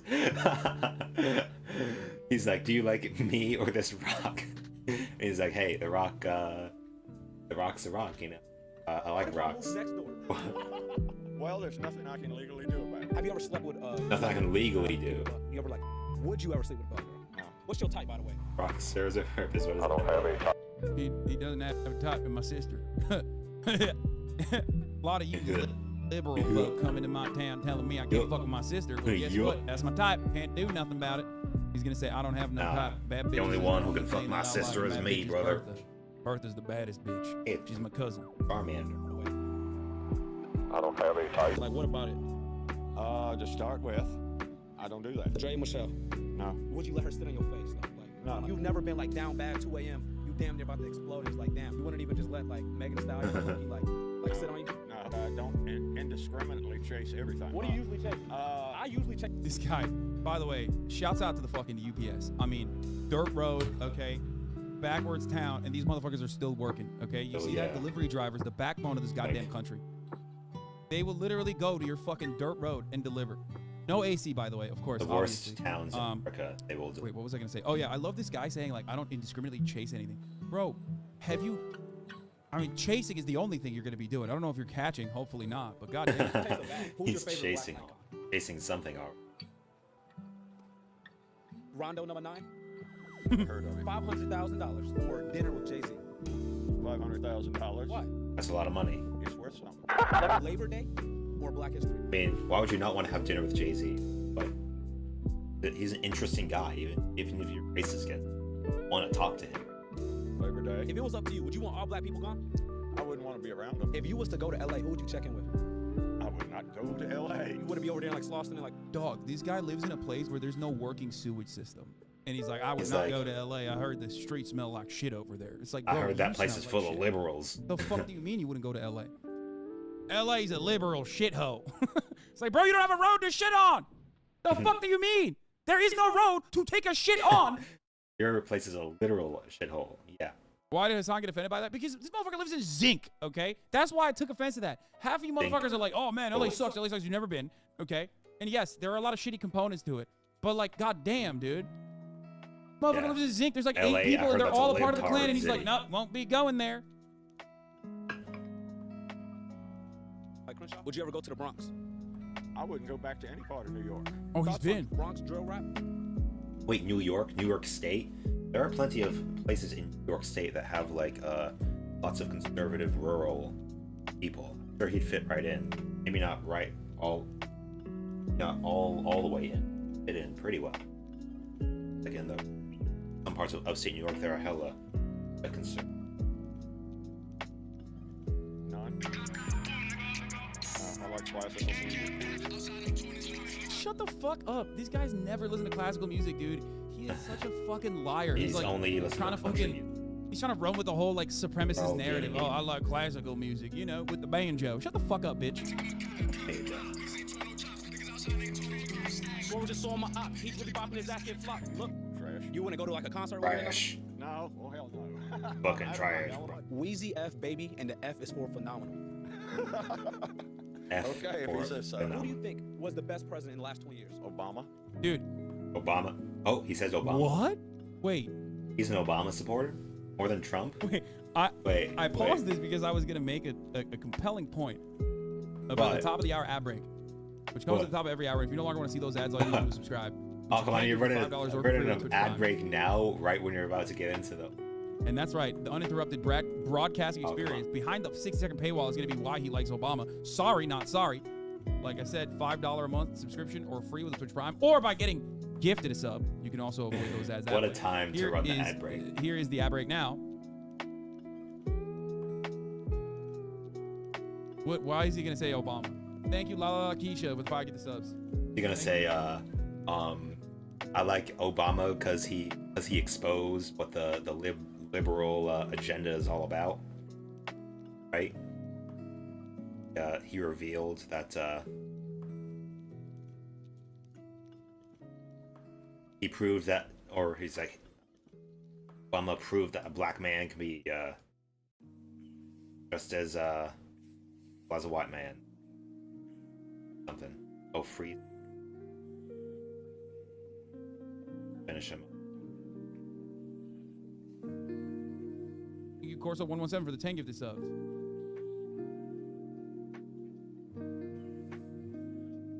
Wow.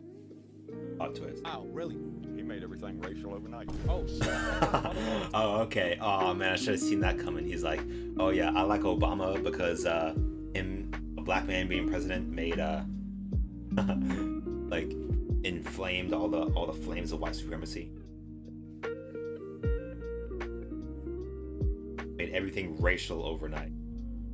Back all minions. Save that. Made everything racial. Wow. Hell of a thing. Cover.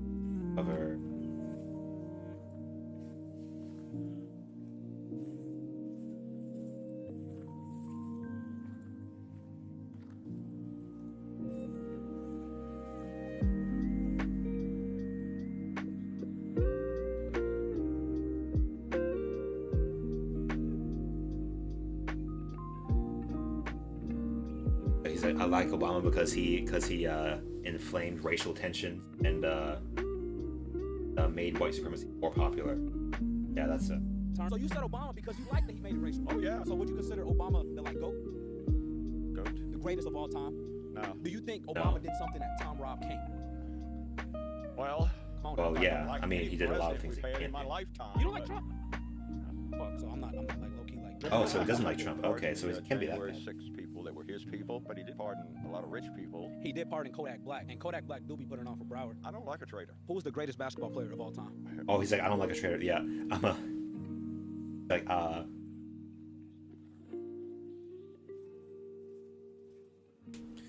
yeah, I like how all the things that Trump did for the white race, but I don't like that he for democracy and Wire 6. Not for that, man. Americans are just all over. I wonder if that's what he means. No idea. Just say Larry Bird. He's white. Just say, who's the greatest rapper of all time? Come on. It starts not with a clue. It's your favorite candy. Eminem? Never. I'm out of my element. Who is out of my this? element. Okay, the point I was gonna make, the Obama one was crazy actually, but the point I was gonna make is that, like, that's the reality of racism, right? Like, this dude literally lives in fucking dirt. Okay, lives in dirt. Okay, I have too many cards in my hands. Super uneducated. Okay, very poor. Like, lives a life of hate, and he still thinks like every black person across the board is less than him. Okay, that's just how it is. He is so fucking racist that he thinks like this dude is like, social safety nets would help this guy tremendously. Okay, it would help this guy tremendously. It would improve his life. You know, maybe like public transport would be good too. It would open up his world a little bit, right? He interacts with nothing. and he still thinks he is better than every black person. Yes, his waist is snatched. Shut the fuck up, chatters. I saw it too. You don't have to say it. You don't have to hand it to the white supremacist guy.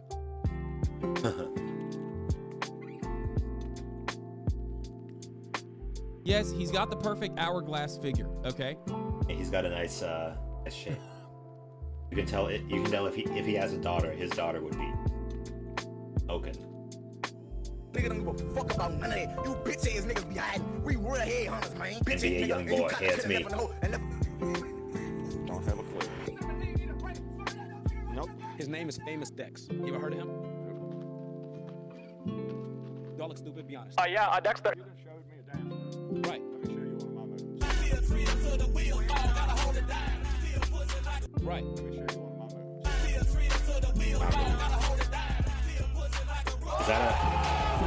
Is that a move? That's a workout. That's a burpee. He just did a burpee and he's smoking too. Can you get sturdy? Sturdy? Oh man, holy heels at 40. Come through here today. Nope. Would you ever invite me over to have dinner? Oh no. What if a random white guy? Oh no, I would not do that. I get full. What if I want to bring you back to the hood just so you could get experience, and then you could be like, oh shit, look at this jungle. I've been around the hood before. Okay. Didn't much like it. Has Now he? when you was there, Didn't much like it. No, I was past. Which hood was he I made a around? wrong turn coming down here and went Other through village, Africa.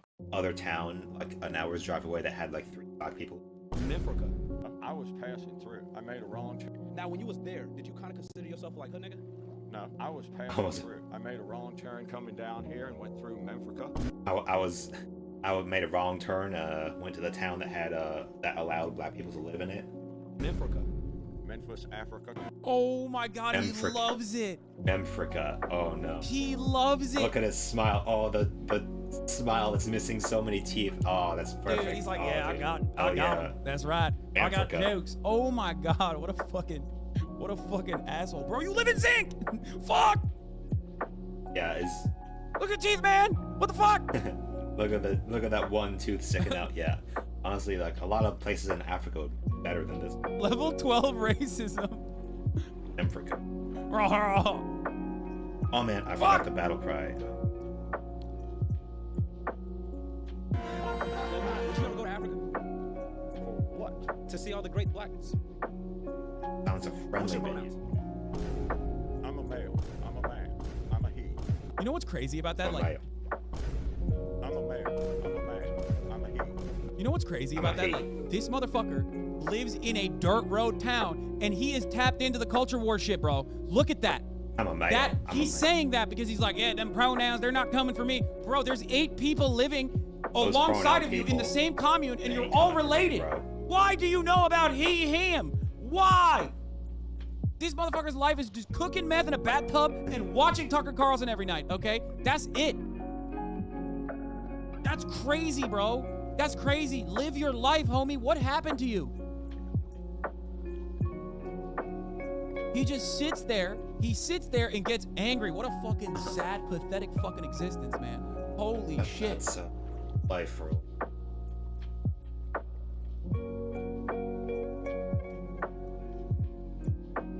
I don't get into that mentally ill stuff. Okay. I'm Z-Zer. What you think about that? that mentally. Mental illness is contagious. Last question. Mental I illness. didn't get a hotel. Can I sleep over at That's true. night game? Oh no. Oh no. Oh no, brother. Hell no. Yeah. You the white? For sure. Never that. Jesus, nigga. Baby, you look stupid. I've been Jesus. around the hood before. You know what? I'm from Ohio. I am only Armenian. You already saying the C-Mos? Oh no. Me and Pootie is not beefing. That's my little sister. Does your dog like black people? You like train him to bite the blacks harder? That's your No, job. I haven't had anybody volunteer. You volunteer? Oh shit! Uh-oh, he's gonna. You I could borrow your dog? Yo, low-key, dogs are racist as hell. Like, if they see like black men, and they aren't used to seeing black people, they will be very Asian about. What the hell is that? What the fuck is that? That's a fucking black skin. Like, yeah, they I mean, they're just like put off by like anything that unfamiliar to them. But yeah, they can be very racist. Oh man, everyone's using this. Gotta get that.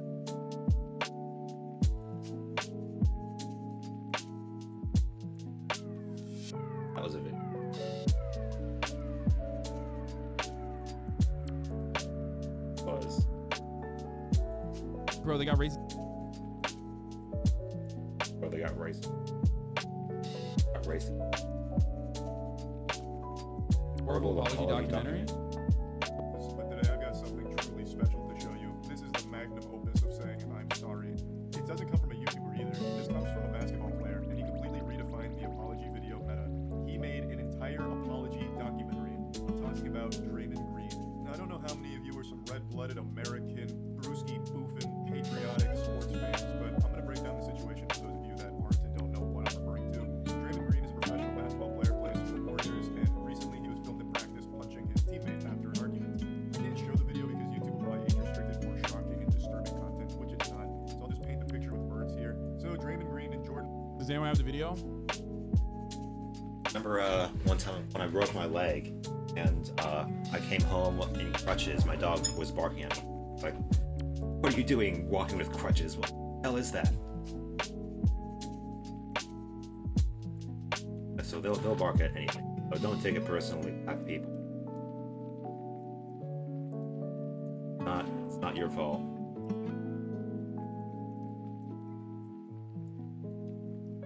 Sure, they would bark at someone like that was like missing.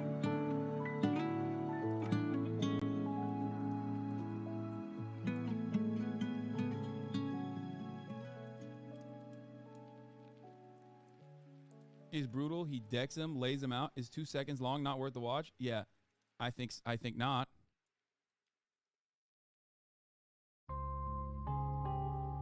There he is.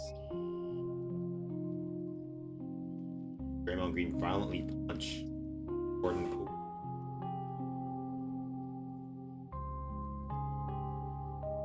Charlie follows sports for real? No. What are you doing?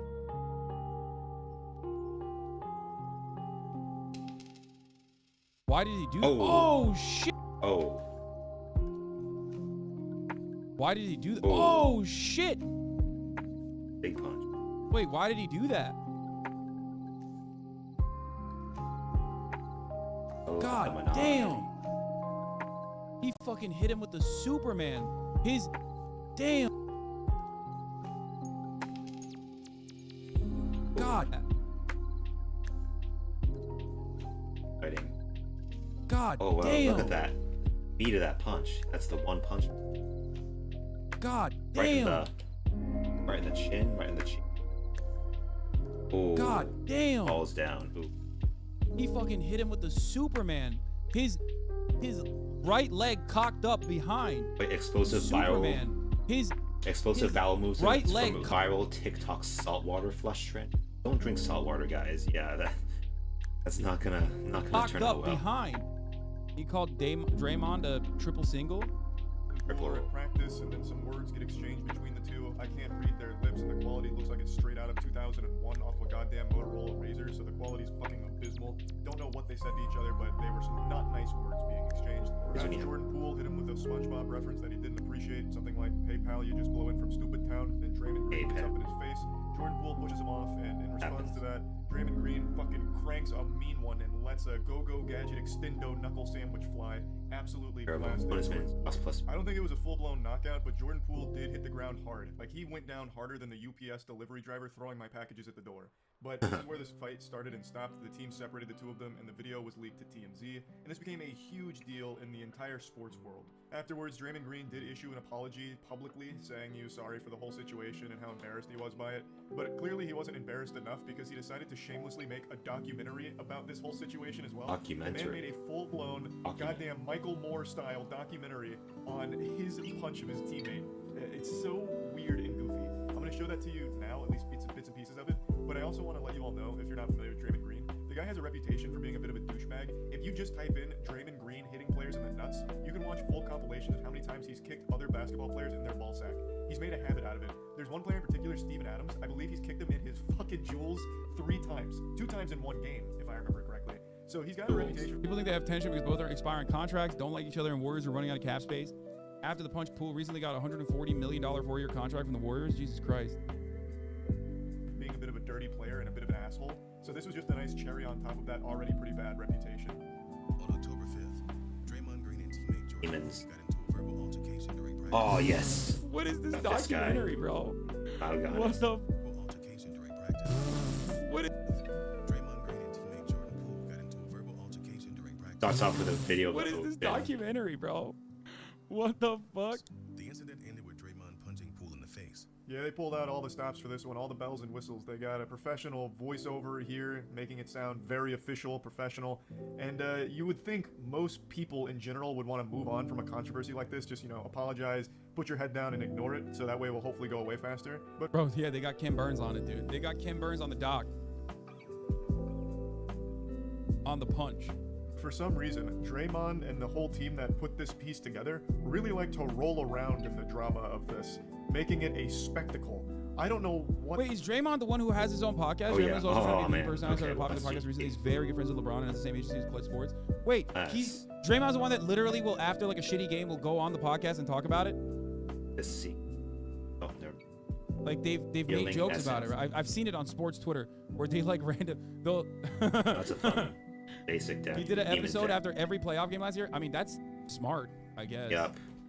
Wow, I'm pretty high rank. That's why I was wondering, why the fuck do you guys know whether he's like a fucking supporter of the IDF or not? Like, what no NBA player openly, other than like Kyrie and shit, you know, NBA players usually are not very open about everything. Hearthstone.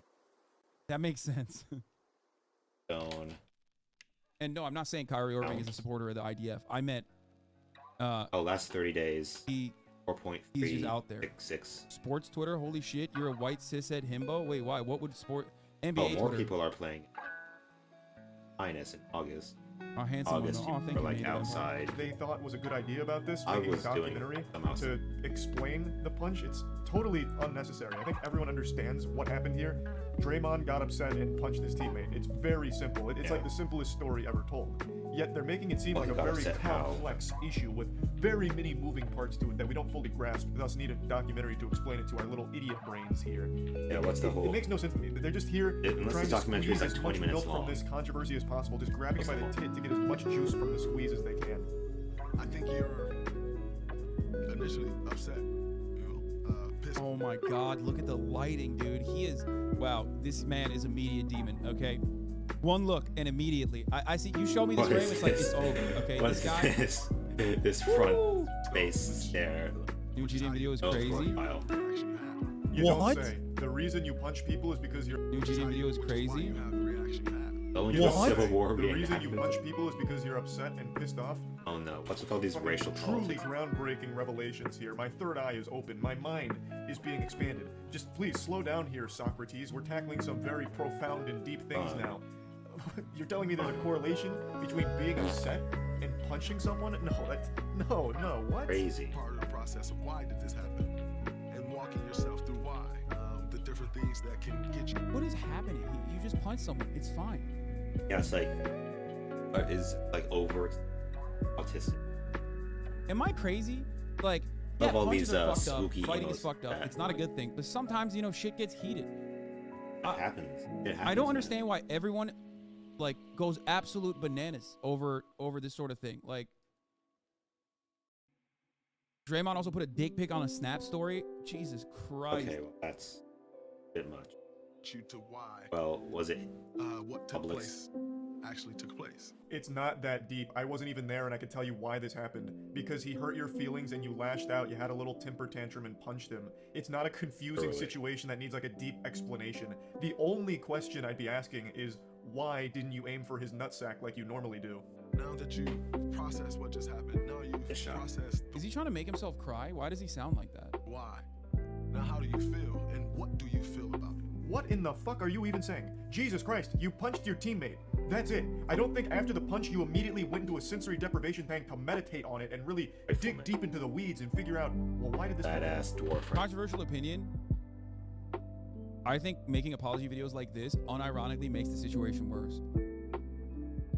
Like, a bad YouTuber. I feel like when you do this like self-aggrandizing, like, oh man, woe is me type shit, when you make apologies like this for something that is like a heated moment, I literally think you're drawing more attention to yourself in the worst way possible. You should just like this could have been handled with a twit longer. You know what I mean? Just like go up to the dude, apologize to him in person, obviously, and deal with it. Then acknowledge and then what you fucking did write a wrong. tweet longer or a PR note and be like, yeah, we settled it. Ah, it's Babadinus. Love this game. I can play this. Jordan punch teammates all the time. Yeah, except that's Jordan. Okay, that's Michael Jordan. And not fucking the Michael Jordan of podcasting his own, playoff games. Okay. I mean, listen, I love LeBron James. I think he's the GOAT. But also, I restore my health. You still have to respect Michael Jordan for being Michael Jordan. And how am I feeling about it? Like, did you go immediately and see a psychiatrist or something? Like, what are you going on about here? Jesus, imagine Jordan Poole. You get punched and the guy who punched you makes a documentary about it. You already know Jordan Poole and the rest of the team are laughing at Draymond Green for this one. And rightfully so. The man is the Dude, people saying like, oh, Draymond Green has 4 rings. Like, he has the same amount of rings. Like, even, okay, well, didn't he get them with the Warriors? I'm not super into sports. You guys know this already. I mean, I guess, like,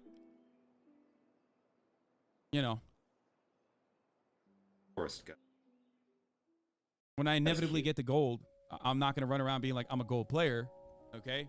I'm playing with a bunch of, immortal platinum carries. Protagonist of premium cringe. Old shy. So you get you give some time to allow people to throw their opinion out. Which, quite frankly, I don't care about people's opinion. Pervert. Yeah, this really seems like someone who doesn't care about people's opinion. He cares so little about your opinion that he made an entire documentary whining about the situation. That's how little of a fuck he gives about what you think about him. Now, please, shed some tears for this forgiveness documentary he's made. I don't spend much time. I don't really read many tweets at all. So he doesn't read anything. Bum bum bum bum bum bum bum bum bum bum bum. Bum bum bum bum bum bum. What is happening? It's like slow motion hugging his daughter. What the fuck? This is crazy. Okay? Kind of a this is actually insane.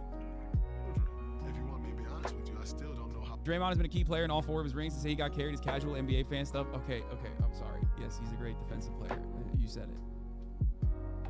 How much the world may think it blew up. Sparked by the leak of the video, the incident did blow up. People get so mad. I don't care. I don't care. I have no dog in this fight. I literally don't care.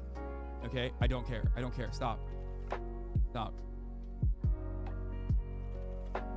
Mickey Mouse rings. Oh man.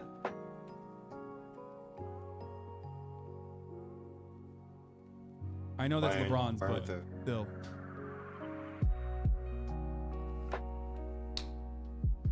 Yeah.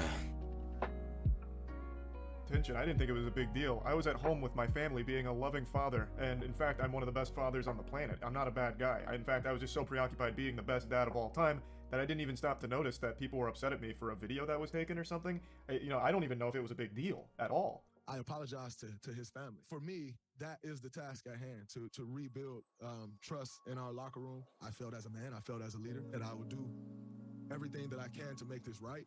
That's a clip from his public apology when this first started blowing up, and I actually thought it was fine. He said, I'm sorry to Jordan, his family, his team, and then explained how he's going to try and make things right and make things better and get trust back in the locker room. And then a week later, he makes this absolutely insane documentary about the punch. So clearly, Charlie needs to stay out of black people's business. Okay, the show called. Okay, bro.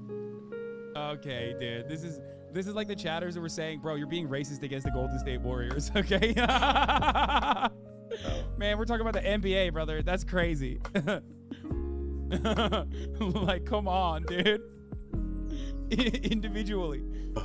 That's like they're all the race of the Golden State Warriors. Please, something went awry there. Right? The first response he had, I think, was okay. He's just like, you know what, I fucked up. It is what it is, and I'm sorry. And now he goes full Hollywood here, sniffing his own farts, and makes a documentary surrounding this punch. It's on me to make sure we're headed that way. Punch. I know what it is. I know what it is. Continue to move forward with the art. It helps. Allows you to start the process. He loves LeBron so much he copied his hairline. That's crazy. And get back to business. That's where I go from here. That's where we go from here. Gotta love how this video is supposed to be like an explanation for why it happened and a little documentary surrounding it, but it doesn't even do that. It doesn't do the bare minimum. He just says, like, well, why did it happen? And it's the process of understanding why it happened. But never even says why it happened. He never even explains why he did it. I mean, everyone knows why he punched him. Like, we all get it. But this whole documentary was built around the idea of, well, here's his chance to defend himself and give his side of, what happened here and how regretful he is. But it doesn't even do that. But you want to know the best part of this documentary? It says nothing. It doesn't even make a point. It's just like, hey, here's Draymond Green, he punched this guy, and here's him moderately reflecting on it. And then he goes back to practice, and he says it's time to get back to work, and he hopes he can lead the team better now. That's Charlie is out of his lane and depth. This isn't Rocket League. Dude, sports fans, man, you guys are so cute. I swear to God. You make it seem like this is incredibly complex situations happening here. Like that you're men really need to discover therapists. I don't know what men need to discover, but I love sports fans. I mean, you literally lose your shit over the most minor stuff. I get it. I understand. There's not much to root for in life, so you root for your team. Okay? Yeah, I get force is all you have. And then you develop this like parasocial, deep, this guy, and oftentimes volatile relationship with your team. Okay? I understand. They don't know who you are. Let's be real. Yeah, what the that's the whole documentary. Tier. Oh, the choose one cards of both effects whatsoever. Yeah. It's mind-blowing that this got made, but regardless, that's pretty much where the documentary ends. It's very silly, and I just wanted to talk about it because I think it's a wild set of circumstances here. Making a documentary about your outburst punching your teammate is such a bold move. And yeah. Do you understand the intricacies of the NBA salary cap that led to Draymond's punch? Yeah, I do. That's very neat too. Very cool. Sports and sports fans are easily one of the most gate-kept communities out there, and that's coming from a sports fan. Watch GDN's new video. I'm scared. I'm just like Mike. I'm just like Mike. I'm just like Mike. I barely hit him. Shit. This shit hurt. God damn. Like that, man. Come on. Coach, come on. Michael Jordan hit you, and what happened next? That's Michael Jordan. Y'all want to chip? They said the same thing. Coach is all on me. God damn, that shit hurt. That's Michael Jordan. I'll hit you next, Wiggins. But look, he probably just playing. He ain't sleeping. Jordan, what? Come on. Jordan, knock this motherfucker out. Damn, come on. Steph, I'll knock your ass out too. Them threes don't mean nothing to me. Them threes don't. Coach, what? Wait, threes don't make a look. I'll knock your ass out too. Threes don't mean nothing to me. Oh, the 3-pointers. Steph Curry. That actually Steph Curry? Wait, what? Steve. Not Steph Curry. An interact. Oh my gosh, what happened? You felt something. My shit hurt. Hey, wait. Hey, man. Oh, man. Oh, man. Y'all supposed to you just need to go home, I think. That's why I should stay. Yeah, that's not. But you the team leader, so I guess go home, y'all. King C. What, Wiggins? What? Hey, y'all tune into the podcast. I'm gonna be talking about that on there.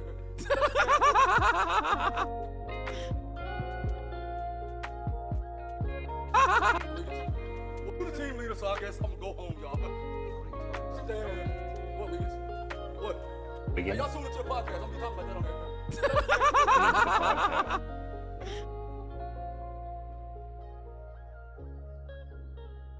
What a wild notification. War Crime Wednesday on.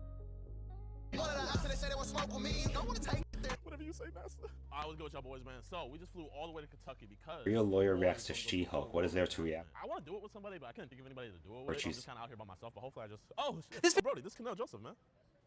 You want a picture real quick? Video is sponsored by Adam and Eve. Use code LEGAL for 50% off one item plus free shipping in the US and Canada. Some exclusions apply. That means I'll expect you to be at work and in court as the She-Hulk. No, absolutely. Yeah, why do you have to go to court as the She-Hulk? Wait, I thought being the Hulk made you physically stronger, not like a better lawyer, right? I mean, I don't know how it works, but assume that.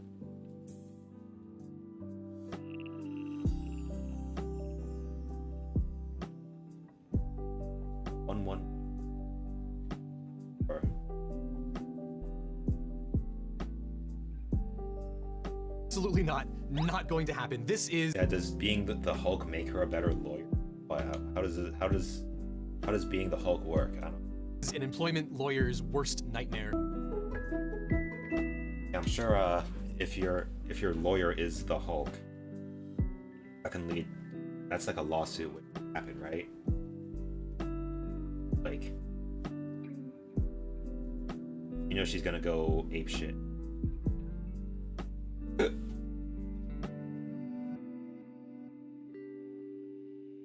This hero power +1 attack this turn. I have that, and I gain.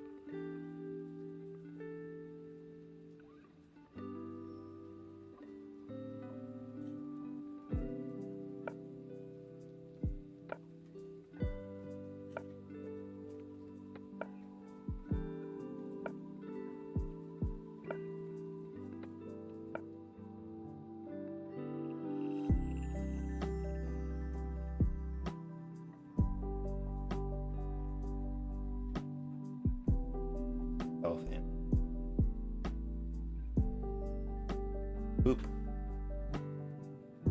Okay, today we are looking at She-Hulk. Now, I really want to like this show, but so far from the little bit that I've seen, my expectations about legal realism are pretty low. But today, let's look at the... Oh yeah, you want to like this. Oh yeah, yeah. What's the point of the show if the legal aspect up to par? Just like the angle. First half of season 1 of She-Hulk. The defendant used their limitless resources, political and monetary, for financial gain at the expense of public safety, causing the deaths of innocent people. They did this because they believed they would not be held accountable, that their power shielded them from very real consequences. But today, you, the jury, can prove that's not the case. All right, off to a strong start. We can see already that Jen Walters has 2 degrees from UCLA, 1 for undergrad and 1 for law school. You know who else who has 2 degrees from UCLA? Your boy Legal. Now, I can neither confirm nor deny that I also have incredible superpowers. We'll find out later. I ask you to look only at the facts of this case. You'll see that my client was well within his right to protect his business interest. These accidental deaths were an unfortunate byproduct of an ambitious expansion plan. Did my client know lives would be endangered? That is debatable. It depends on your definition of know. Oh, it's a black man. So this is a black man versus white woman who win the oppression Olympics. I mean, terrible closing argument. It's basically just a word salad of legal concepts thrown together in a way that is not persuasive at all. And the craziest thing here is that this is the defense, which for some reason in this alternate universe, the defense gives their closing argument in a criminal case before the prosecution. That is not how this works. The prosecution has the burden of proof, and they always go first in terms of closing arguments. So it makes absolutely no sense that Jen Walters has not given her closing argument before the defense has. But that's pretty far down in terms of legal inaccuracies at this point. Yeah. So this chick, pretty decent, turned into a Hulk, like a chick Hulk. Chick Hulk. She-Hulk? Exactly. Okay, so I really enjoyed the supposed name of this lawyer bar, the Legal Ease. The thing is, though, despite this being a trope in lots of different TV shows, in my experience, lawyers don't congregate in like some nearby bar to the courthouse after hours. In my experience, lawyers tend to drink alone at home. It's actually kind of a problem. Substance abuse is a real thing among lawyers. We didn't win the case. Oh, yeah, we did. GOK and H declared a mistrial. Okay, so a mistrial was declared. That's not crazy.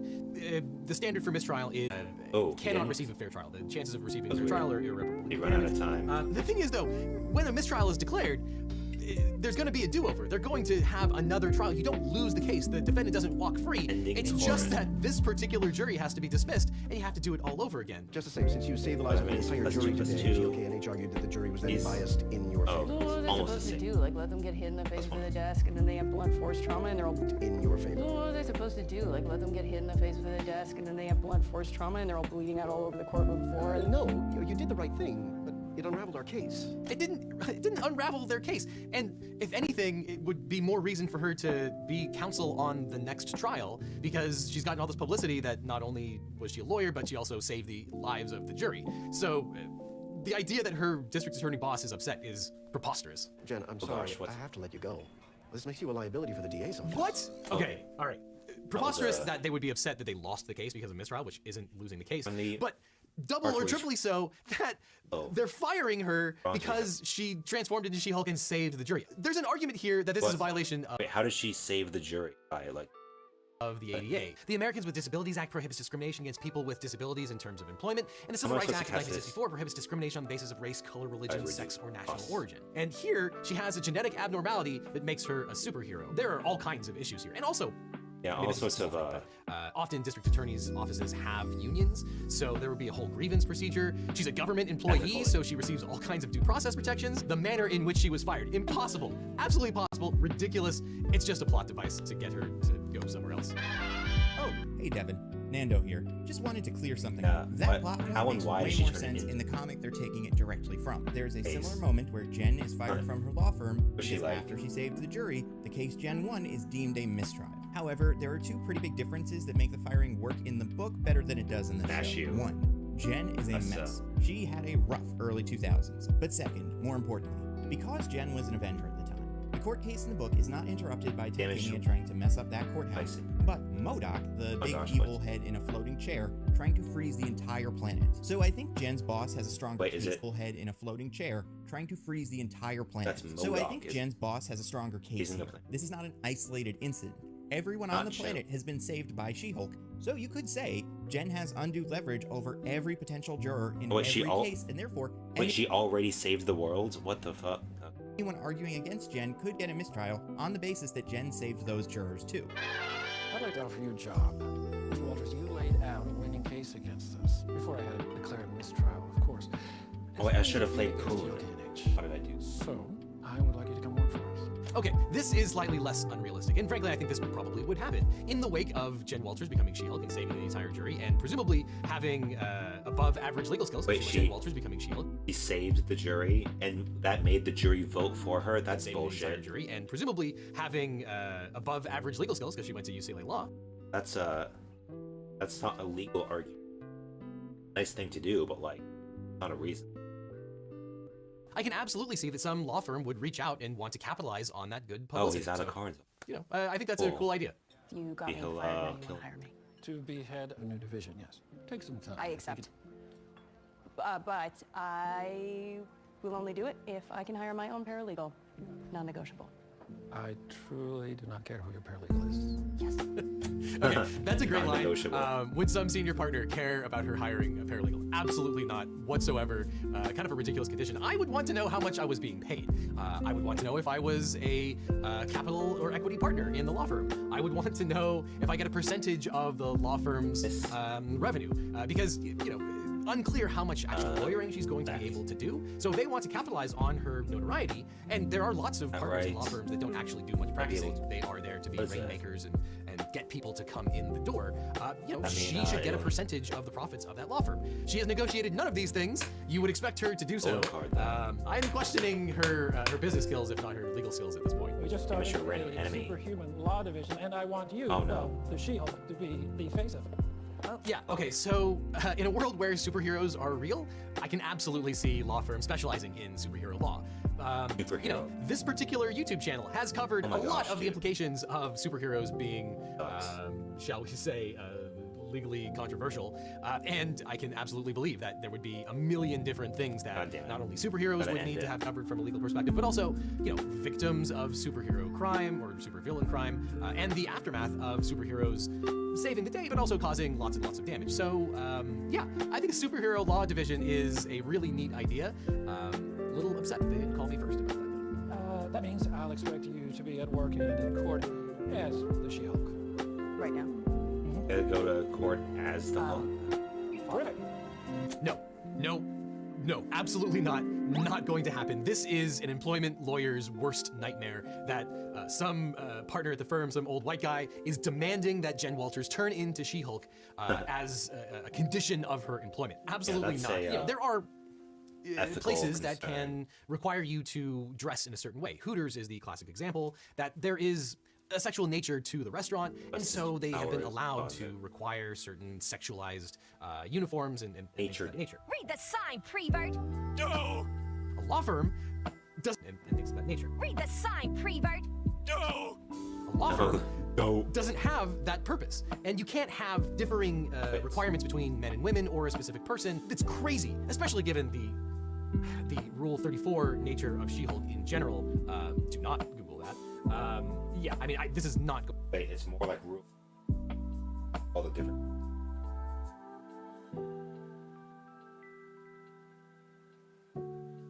Going to fly. Now, arguably, the law firm would say, well, we hired you because you have notoriety as She-Hulk, and we want She-Hulk to be the lawyer. The thing is, everybody knows that her identity of Jen Walters is synonymous with She-Hulk, so I don't think they have a good argument. Mr. Blonsky, I was expecting... Abomination, right? You won't be seeing much of him about, honestly. I've completely transformed myself, you know, physically, obviously, but also spiritually. Okay, I think this is a really neat idea in the world of superhero law. You have a former supervillain who was captured, put in jail, in a supermax jail, and served out his time. Now, query whether he actually would get out of jail, given that I think a lot of his charges, it's been a long time since I've seen the original Hulk movie, involve a lot of attempted murder. So, you know, query whether he's actually eligible for parole. But the thing is, prisons, theoretically at least, are not in the habit of confining people for the rest of their lives unless the crime itself calls for them to be incarcerated for their entire lives. And it's entirely possible that if all of the charges were related to property damage, then okay, he served his time and he might be eligible for parole. And you can imagine in a world of supervillainy that people would be uneasy about a supervillain being released back into the rest of humanity. But the thing is that the prison shouldn't be confining him forever. And this is a really interesting analogy to real life. We have people that did something bad, but the punishment doesn't allow them to be confined for the rest of their lives, and they have to be reintegrated eventually. So this is a really cool idea. I like that they're exploring this. So far, there have been no statements made by Emil Blonsky's attorney after shocking footage leaked showing the Abomination participating in what appears to be an underground fight club after having somehow escaped from prison. Oh, you understand that this constitutes another crime and totally destroys your chances at parole? Okay, so that's accurate. If a prison inmate decided to leave prison, that would be considered a separate crime, though you would have to criminally prosecute them for that separate crime. It wouldn't just be up to the prison to say, you escaped from prison and we're tacking on 10 years to your sentence. I was forced to leave my cell, but I returned on my own free will. Who forced you to escape? Sorcerer Supreme of the Mystic Arts, and his name is... Wong. Just Wong. Okay, so I think what's going to happen here is that this is going to involve the parole aspect of it. You would imagine that someone trying to get out of jail to escape would reflect negatively on a parole board hearing. Well. And here, Emil Blonsky is going to try to ameliorate that by saying that he didn't try to escape, he was forced to escape by Wong. We do have a witness who is able to clear Mr. Blonsky of any wrongdoing on his part. Then we'll start with that then. Well, yes, the witness is prepared to give a statement. Okay, that is completely ridiculous that the stakes here are will Wong show up to this parole board hearing. I mean, I imagine what you would do is you would probably want to have him testify in person, but for belts and suspenders, you would get a written declaration from Wong. Jennifer Walters would write it up and Wong would sign it under penalty of perjury, and you would provide that to the prison board so that nothing can go wrong, to make sure that the witness is testifying that he forced Blonsky to escape from prison. This whole thing about Wong, will he show up or not, is totally contrived.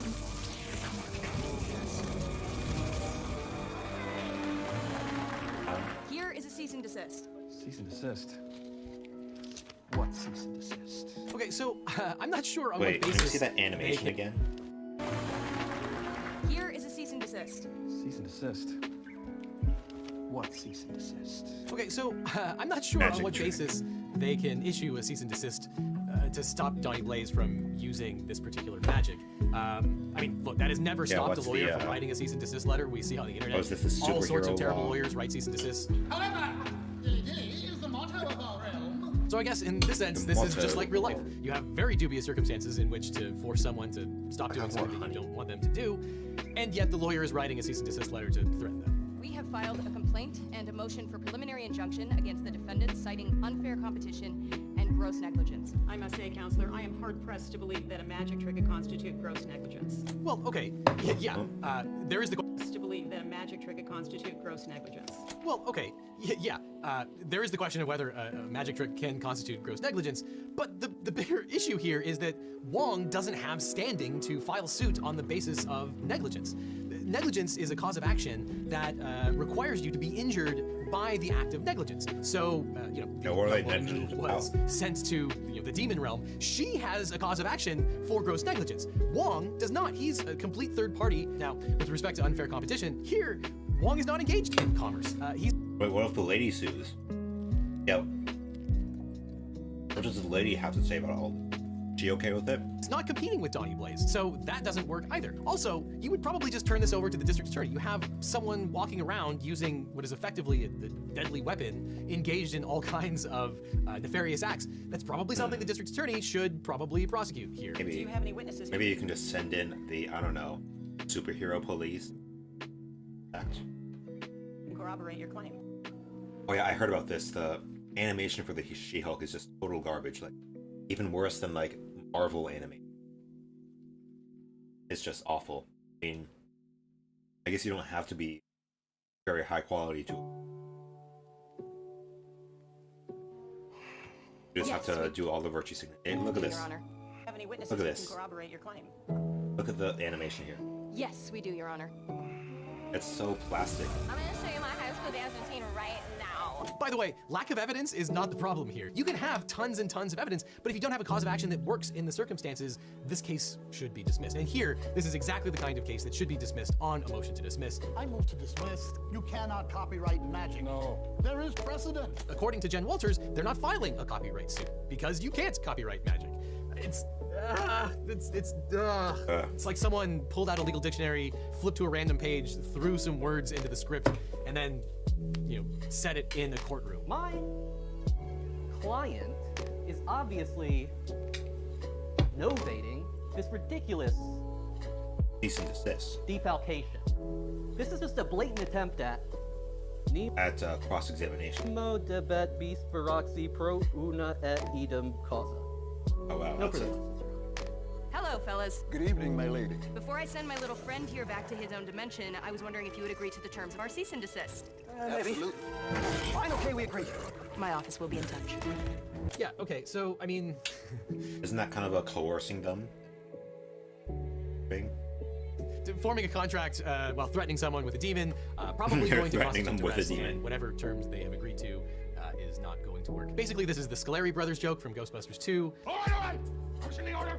Case dismissed! Hey, get on the case! Now do something! I got a special delivery for one Jennifer Walters. I recognize the process server when I see one. Ha, right. I've got a delivery for one Jennifer Walters. I recognize the process server when I see one. Ha, right. I've got court documents filed by Titanium Worldwide LLC. Okay, I have to say, I really like this joke. Going in the other direction and saying, oh yeah, I totally recognize you're a process server, just give me the papers. So often we hear about people trying to dodge service. There's no point. You're going to be served eventually. It's just driving up court costs. She's suing you for it's just What trademark? She's suing me over the name She-Hulk? But that's my name. Now she trademarked it first, right? Oh, is that how it works, Your Honor? Yeah. Get out of here. Okay, sorry, thank you. Spoiler, that is not exactly how trademark works. Hopefully we'll talk about that more. I'm so sorry, little child. You can't trademark another person's name. The line starts way back there. I don't want to cut. Okay, so this is Titania, who is the supervillain that burst into the courtroom in episode 1 and nearly killed half of the jury by throwing a table at them. Why is she not in jail? She engaged in a whole bunch of counts of attempted murder. What seems to be the issue? You're using my name to sell your trashy products. And you're suing me? Oh, get over it, Jennifer. The name She-Hulk, it's mine. So Titania here is using the mark She-Hulk in commerce with a bunch of makeup products, some of which appear to have dubious efficacy. So that makes sense. To get a trademark, you have to, generally speaking, use that mark in commerce, which I think tees up a really interesting idea in the world of superhero law, because you have all these superheroes who are using a name, but they're not really using it. They're not using it in commerce. Yeah. Oh, so they got to sell their own merch to have a claim to their own name. Oh. Yeah, I don't know. In commerce, they're using it to save people. You can imagine Superman, he would never try to commercially capitalize on the term. They have to at least get royalties, right? If someone else trademarks their name to sell products, like to sell merch, they gotta at least like get, I don't know, like free. Superman. Whereas you can imagine a whole bunch of other people would want to capitalize on that. So you can have a situation where someone is using a name, here She-Hulk, in an altruistic way, but someone else is going to be first to market with some product in commerce. And you can only get a trademark if you're using something in commerce. You said you didn't like the name She-Hulk anyway. I don't. Okay. It is just what people have decided to call me. It's not who I am. Okay, so this adds a really interesting wrinkle because trademark is not the end of this discussion. Often people have publicity rights in their name. If you have a certain amount of notoriety, people like Beyonce and Donald Trump have trademarked and also created other protections in their own name to protect it from being diluted or tarnished by someone else's use, even as a trademark. GLK&H made She-Hulk the face of our superhuman law division, and now we find ourselves in the middle of a frivolous lawsuit. No one hires a firm that can't handle its own mess. I am going to fix this, sir. No, you won't. Okay, this is great. This absolutely would happen. If you had a partner in a major law firm who was being sued in a frivolous fashion, it is absolutely the case that the other members of the firm would just unleash hell on the party that was engaging in the frivolous lawsuit. So it's really funny that the senior partner is kind of like, it's a bad look for us to be sued and to lose this kind of thing, so we're gonna make sure that you win. Since the first public appearance of Jennifer Walters in her Hulk form, the public has unanimously identified her with the name She-Hulk. In fact, the name She-Hulk had not even been recorded in public discourse until that debut. Okay, by the way, maybe a small thing, but I know TV shows portray the practice of law as basically just like two lawyers at a table arguing with the judge. That's not how a summary judgment motion works. A summary judgment motion, number one, has to be noticed 75 days ahead of time. In California, you have to write a separate statement, so you have to compile every single relevant fact, put it into like an Excel spreadsheet, and show how there are no issues of material fact that are in dispute. Right. And then you have to have 30 pages of law explaining why you're entitled to win as a matter of law. It's such a paper-intensive thing. It would be hundreds of pages. Though I can see why a TV show would not want to portray a real motion for summary judgment because it's super, super boring. The defendant is exploiting goodwill towards my client and her better-known cousin in order to sell her non-FDA-approved sham products. We ask the court to grant our motion for summary judgment and order our requested remedies. That makes no sense. They should have gone in for a temporary restraining order, a TRO, and eventually a preliminary injunction, a PI, because when you're dealing with these kinds of IP rights, this is where you get irreparable harm, which is what is required for a TRO, to restrain someone temporarily. You have to show irreparable harm, and when you're dealing with these kind of IP rights, they're really tarnishing the name, and it's really hard, if not impossible, to get that back. They are tarnishing the name She-Hulk by associating it with shoddy beauty products. That would absolutely be the sort of thing that would be stopped pending resolution in this case. Okay, first of all, sham? Why is the client talking? The lawyer, assuming this is oral argument, the lawyer is the only one who can talk, not the client. Sit down and shut up. That's talking. Whenever the lawyer, assuming this is oral argument, the lawyer is the only one who can talk, not the client. Sit down and shut up. That's no. She-Hulk was not. What my client is trying to say is that Jennifer Walters was not interested in the She-Hulk name until it became associated with this incredibly successful line of products. If we may. I will not answer to that name. You know why? Because it's not my name. Yeah, okay, so that's a good argument that this is a bona fide use in commerce. She is not using it in commerce. She doesn't and therefore want to be the trademark is successful. Now, a couple things here. There's a difference between creating a trademark and registering a trademark. To register a trademark, you have to go to the USPTO, register it. Usually that takes a couple of years, assuming that there aren't any objections, and then it is registered with the United States government, and then you can file suit. Generally speaking, you have to register to be able to file suit. But that's not how you create a trademark. You create a trademark by using it in commerce. And just because it's not registered doesn't mean you don't have the trademark. So there's an issue here as to who was the first to use the mark in commerce. That's who's going to win, not the person who was able to register it first. Because I made a dating profile as She-Hulk and went on several dates as She-Hulk, showing a clear pattern of using the name. Every single one of those dates is a corroborating witness. This Wait, what? is how I win this case. I specifically remember her referring to herself as She-Hulk. Okay, so I understand this as a plot device. It's fun that they're going to call in all the ex-boyfriends and show that she actually went by She-Hulk. The thing is, that's not probative of the issue here. She has to show use in commerce. Showing that you used the mark She-Hulk in a dating profile is not using that in commerce. Yeah, it's not going to help them. You can so use any name. all of these witnesses are completely irrelevant. They should object and never be let into the courtroom. Now, that being said, the best argument that she could make here is that she was hired on the basis of being She-Hulk. And I want you, well, the She-Hulk, to be the face of it. She has held herself out as She-Hulk, the lawyer. So the evidence that they should use here is calling her clients to the stand, showing that they hired her on the basis of the fact that she was She-Hulk and she was portraying herself as She-Hulk. Motion for summary judgment is granted. Titania and her subsidiaries will cease usage of the She-Hulk name effective immediately. It makes sense that Jennifer Walters wins. I wish they would have dealt with the issue of a truly altruistic superhero, though. Superman, Spider-Man, Captain America. They're not going to be using their particular marks or their names in commerce. So it would have been more fun to deal with that particular issue. Oh man, then you've got to read Ultimate Spider-Man. They did a thing where Kingpin bought the wrestling company where Peter Parker debuted as Spider-Man. So Kingpin now owns the rights to the Spider-Man trademark and uses it to sell all of the licensed Spider-Man merchandise. It's pretty genius, although I guess it only really works if your hero has a secret identity and cannot claim the trademark themselves. Okay, that was the first 5 episodes of... Wait, but why can't they show up in court as Spider-Man with it? Or unless they aren't allowed to because they don't own the rights to their costume. Okay. She-Hulk, now it's time to give it a grade for legal realism. Man, I wanted to there's some funny jokes, if for no other reason than the line, Captain America! They did cover some legal issues that exclusively would have come up in a superhero world and dealt with them in a way that is quasi-realistic. That being said, the courtroom scenes are complete nonsense. All of the legal terminology is just complete word salad. So sadly, I'm gonna have to give She-Hulk a C for legal realism. Legal inaccuracies make Devin mad! Yeah, so the bottom line here is that some of these clients got royally screwed by their attorney. If that sounds pleasurable to you, then check out today's sponsor, wink, and check out this link over here for more Legal Eagle. So click on this link, or I'll see you in court. I'll see you in court. By team prosecutors embroiled in late-night investigations. I love that trope. Well, it's so howdy there, funny people. that, Let's vote. yeah, whether it is Onion headlines, actually, that'll be good. Study finds 87% of Chinese takeout eaten by team prosecutors embroiled in late-night investigations. Going on with it, and whether or not it's the same sort of situation as Lake Mead, because that's really the question that's coming in. So, if you don't know, the Mississippi River's going dry. Cue the music. For those that don't know, the Mississippi River is 2,350 miles long. For those in, pretty much the rest of the world, that's 3,780-ish kilometers. It's huge. It's huge. Because of that, it is more susceptible to impacts from the climate, because there are so many places that run into it. But before we get into that, go over just a brief overview of how unique the situation is. There are islands in the river that are now accessible by foot, one of which is Tower Rock. I read something that said you could walk to it now without getting your feet wet or muddy. This is a feature that is normally only accessible by boat. So yeah, the river has dropped quite a bit. In Chester, Illinois, the gauge read 0, water level of 0. On Monday, the water levels were the lowest on record in Memphis.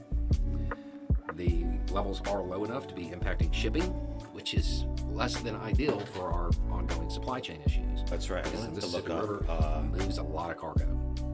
I want to get a Halloween. Okay, so is it the same type of situation? Yes and no. Because the Mississippi has so much stuff drained into it, the eastern edge of the drought that is impacting Not a full samurai suit of armor, also just like impacting a states robe that would normally have water feeding the Mississippi. So that in and of itself lowers the water levels a little bit. At the same time, upstream in the Ohio River Valley, there hasn't been enough precipitation. So that's lowering it. So yes, it has to do with climate. Yes, it has a little bit to do with the drought. The difference being, the people that I have talked to have suggested that, like, worst case, by spring, everything's kind of back to normal on this one. It might be slightly lower if the drought out west continues because of those states that feed the river. But everything will more or less be back to normal when the snow melts. There should be a bump soon because the Ohio area is expected to get some rain, and that should kind of trickle down. So it isn't as dire a situation. It won't go on as long, but it's another sign. It's another example Beach of costume. Major features in the United States saying, hey, this is an issue. Y'all might want to do something about this. What about gin? We talk about politicians being bad at messaging. The planet's not. It's super clear about what's going on, and we probably want to do something about it. Anyway, it's just a thought. Y'all have a good day. Probably want to. United States saying, hey, this is an issue. Y'all might want to do something about this. What about gin? We talk about politicians. The planet's not.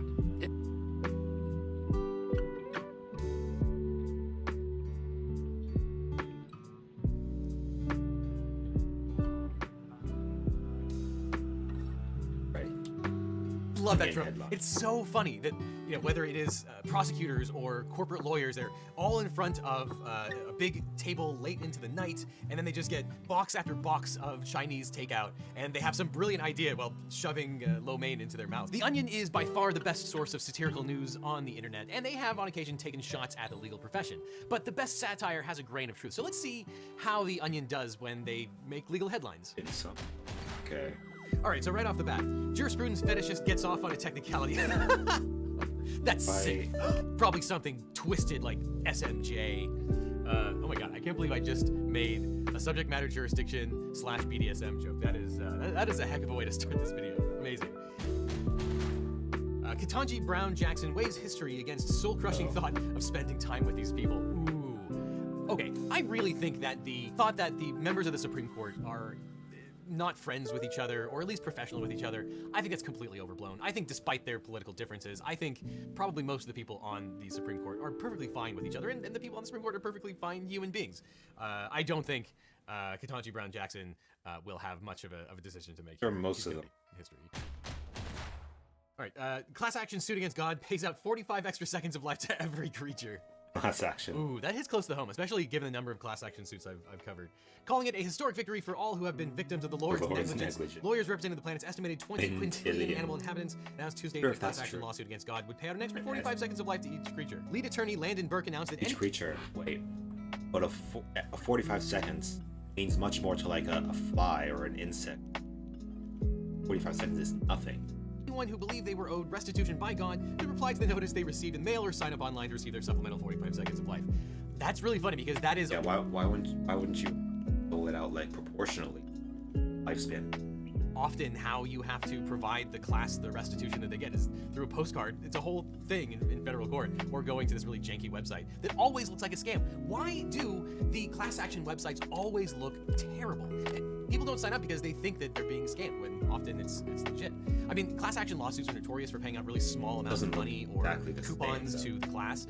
Often the only people who get rich are the class action lawyers. So actually, in this case, this is brilliant. If you actually were a plaintiff's attorney and you got 45 seconds of life for 20 quintillion animals, then effectively you're 30 or 40% of that quintillion animals seconds times 45 seconds. They'd live forever. It's always the plaintiff's attorneys who get tons and tons of money, even if the class gets almost nothing. Plaintiff's attorneys, man. Supreme Court rules gay rights do not extend to dessert. That's too close to what actually happened. While homosexuals do have the right to get married, the right to equal treatment does not cover instances of pastry, cake, or candy. All right, so the Supreme Court case in question is a little more nuanced than that, but I get where they're coming from on this one. All right, man who never missed Ally McBeal back in the day joined the Trump legal team. Oh, right, man who never missed Ally McBeal back in the day joined the Trump legal team. Ally and McBeal.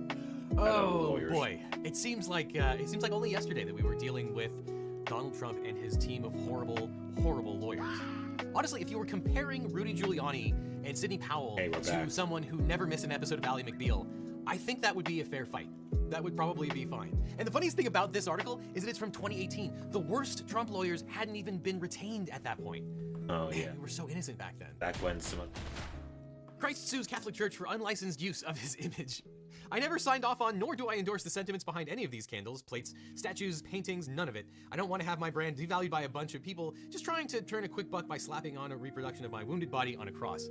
Ooh, boy. Yeah, I mean, frankly, I'm not sure a whole bunch of people want to be associated with the Catholic Church after all of the headlines that have been in the news over the last couple of years. Yeah, especially Jesus. But at the same time, this is kind of similar to that Lil Nas X issue where he made the Satan shoes and he also made the Heaven shoes, which was a whole thing with Nike and they didn't want their brand associated with it. So, I don't know, I guess Nike is Jesus in this particular scenario. I'm gonna have to figure that one out. That's interesting. New Uber update allows users to file a lawsuit against the company directly in app. Oh no, that's too true. Lawsuit against the company directly in app. Oh no, that's too true. Oh god, I wonder if those lawsuits have quieted down. I haven't heard much about Uber getting sued these days. I mean, there's the whole thing in California where it's a question of are they misclassifying employees as independent contractors. But I mean, back in the day, Uber had like 6,000 assault allegations made against them. $65.99. Goddamn. A recovery fund of $4 or $5 million. Make cheaper one.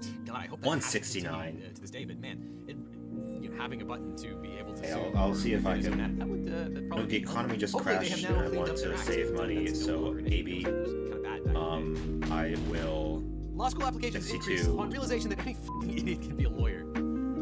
I'll find a way to in the wake make of up a costume. Really crazy Kraken lawsuits, it really did seem like anyone could be a lawyer. It goes to show you, once you pass the bar, it's really, really hard to take someone's bar license away. Though, I gotta say, they sort of proved the impossible in that a lot of them got sanctioned and some of them were suspended. We'll see what happens to Rudy Giuliani. He may, in fact, lose his law license, seemingly doing the impossible. We always knew he could do it. Study finds 87% of Chinese takeout eaten by team of prosecutors embroiled in late-night investigations. I love that trope. It's so funny that, whether it is prosecutors or corporate lawyers, they're all in front of a big table late into the night, and then they just get box after box of Chinese takeout, and they have some brilliant idea while shoving lo mein into their mouths. It's such a great TV trope. I hope it never dies, because it's amazing. Speaking of which, everyone on defense team an equally matched romantic interest for member of prosecution. This is such a great trope. equally matched romantic interest for member of prosecution. Equally. Speaking of which, everyone on defense team an equally matched romantic interest for member of prosecution. That's hard. That's gonna be a lot of conflict. Okay. That's getting. I'll play StarCraft Pro if I can stand it. I like. Depends on how. StarCraft is very stressful. Requires a lot of attention, coordination, and just emotion, patience. Very fast reflexing in the hands. So, yeah. If I don't feel like that, I'll play Subnautica. I'm gonna plan through it right now. I'm gonna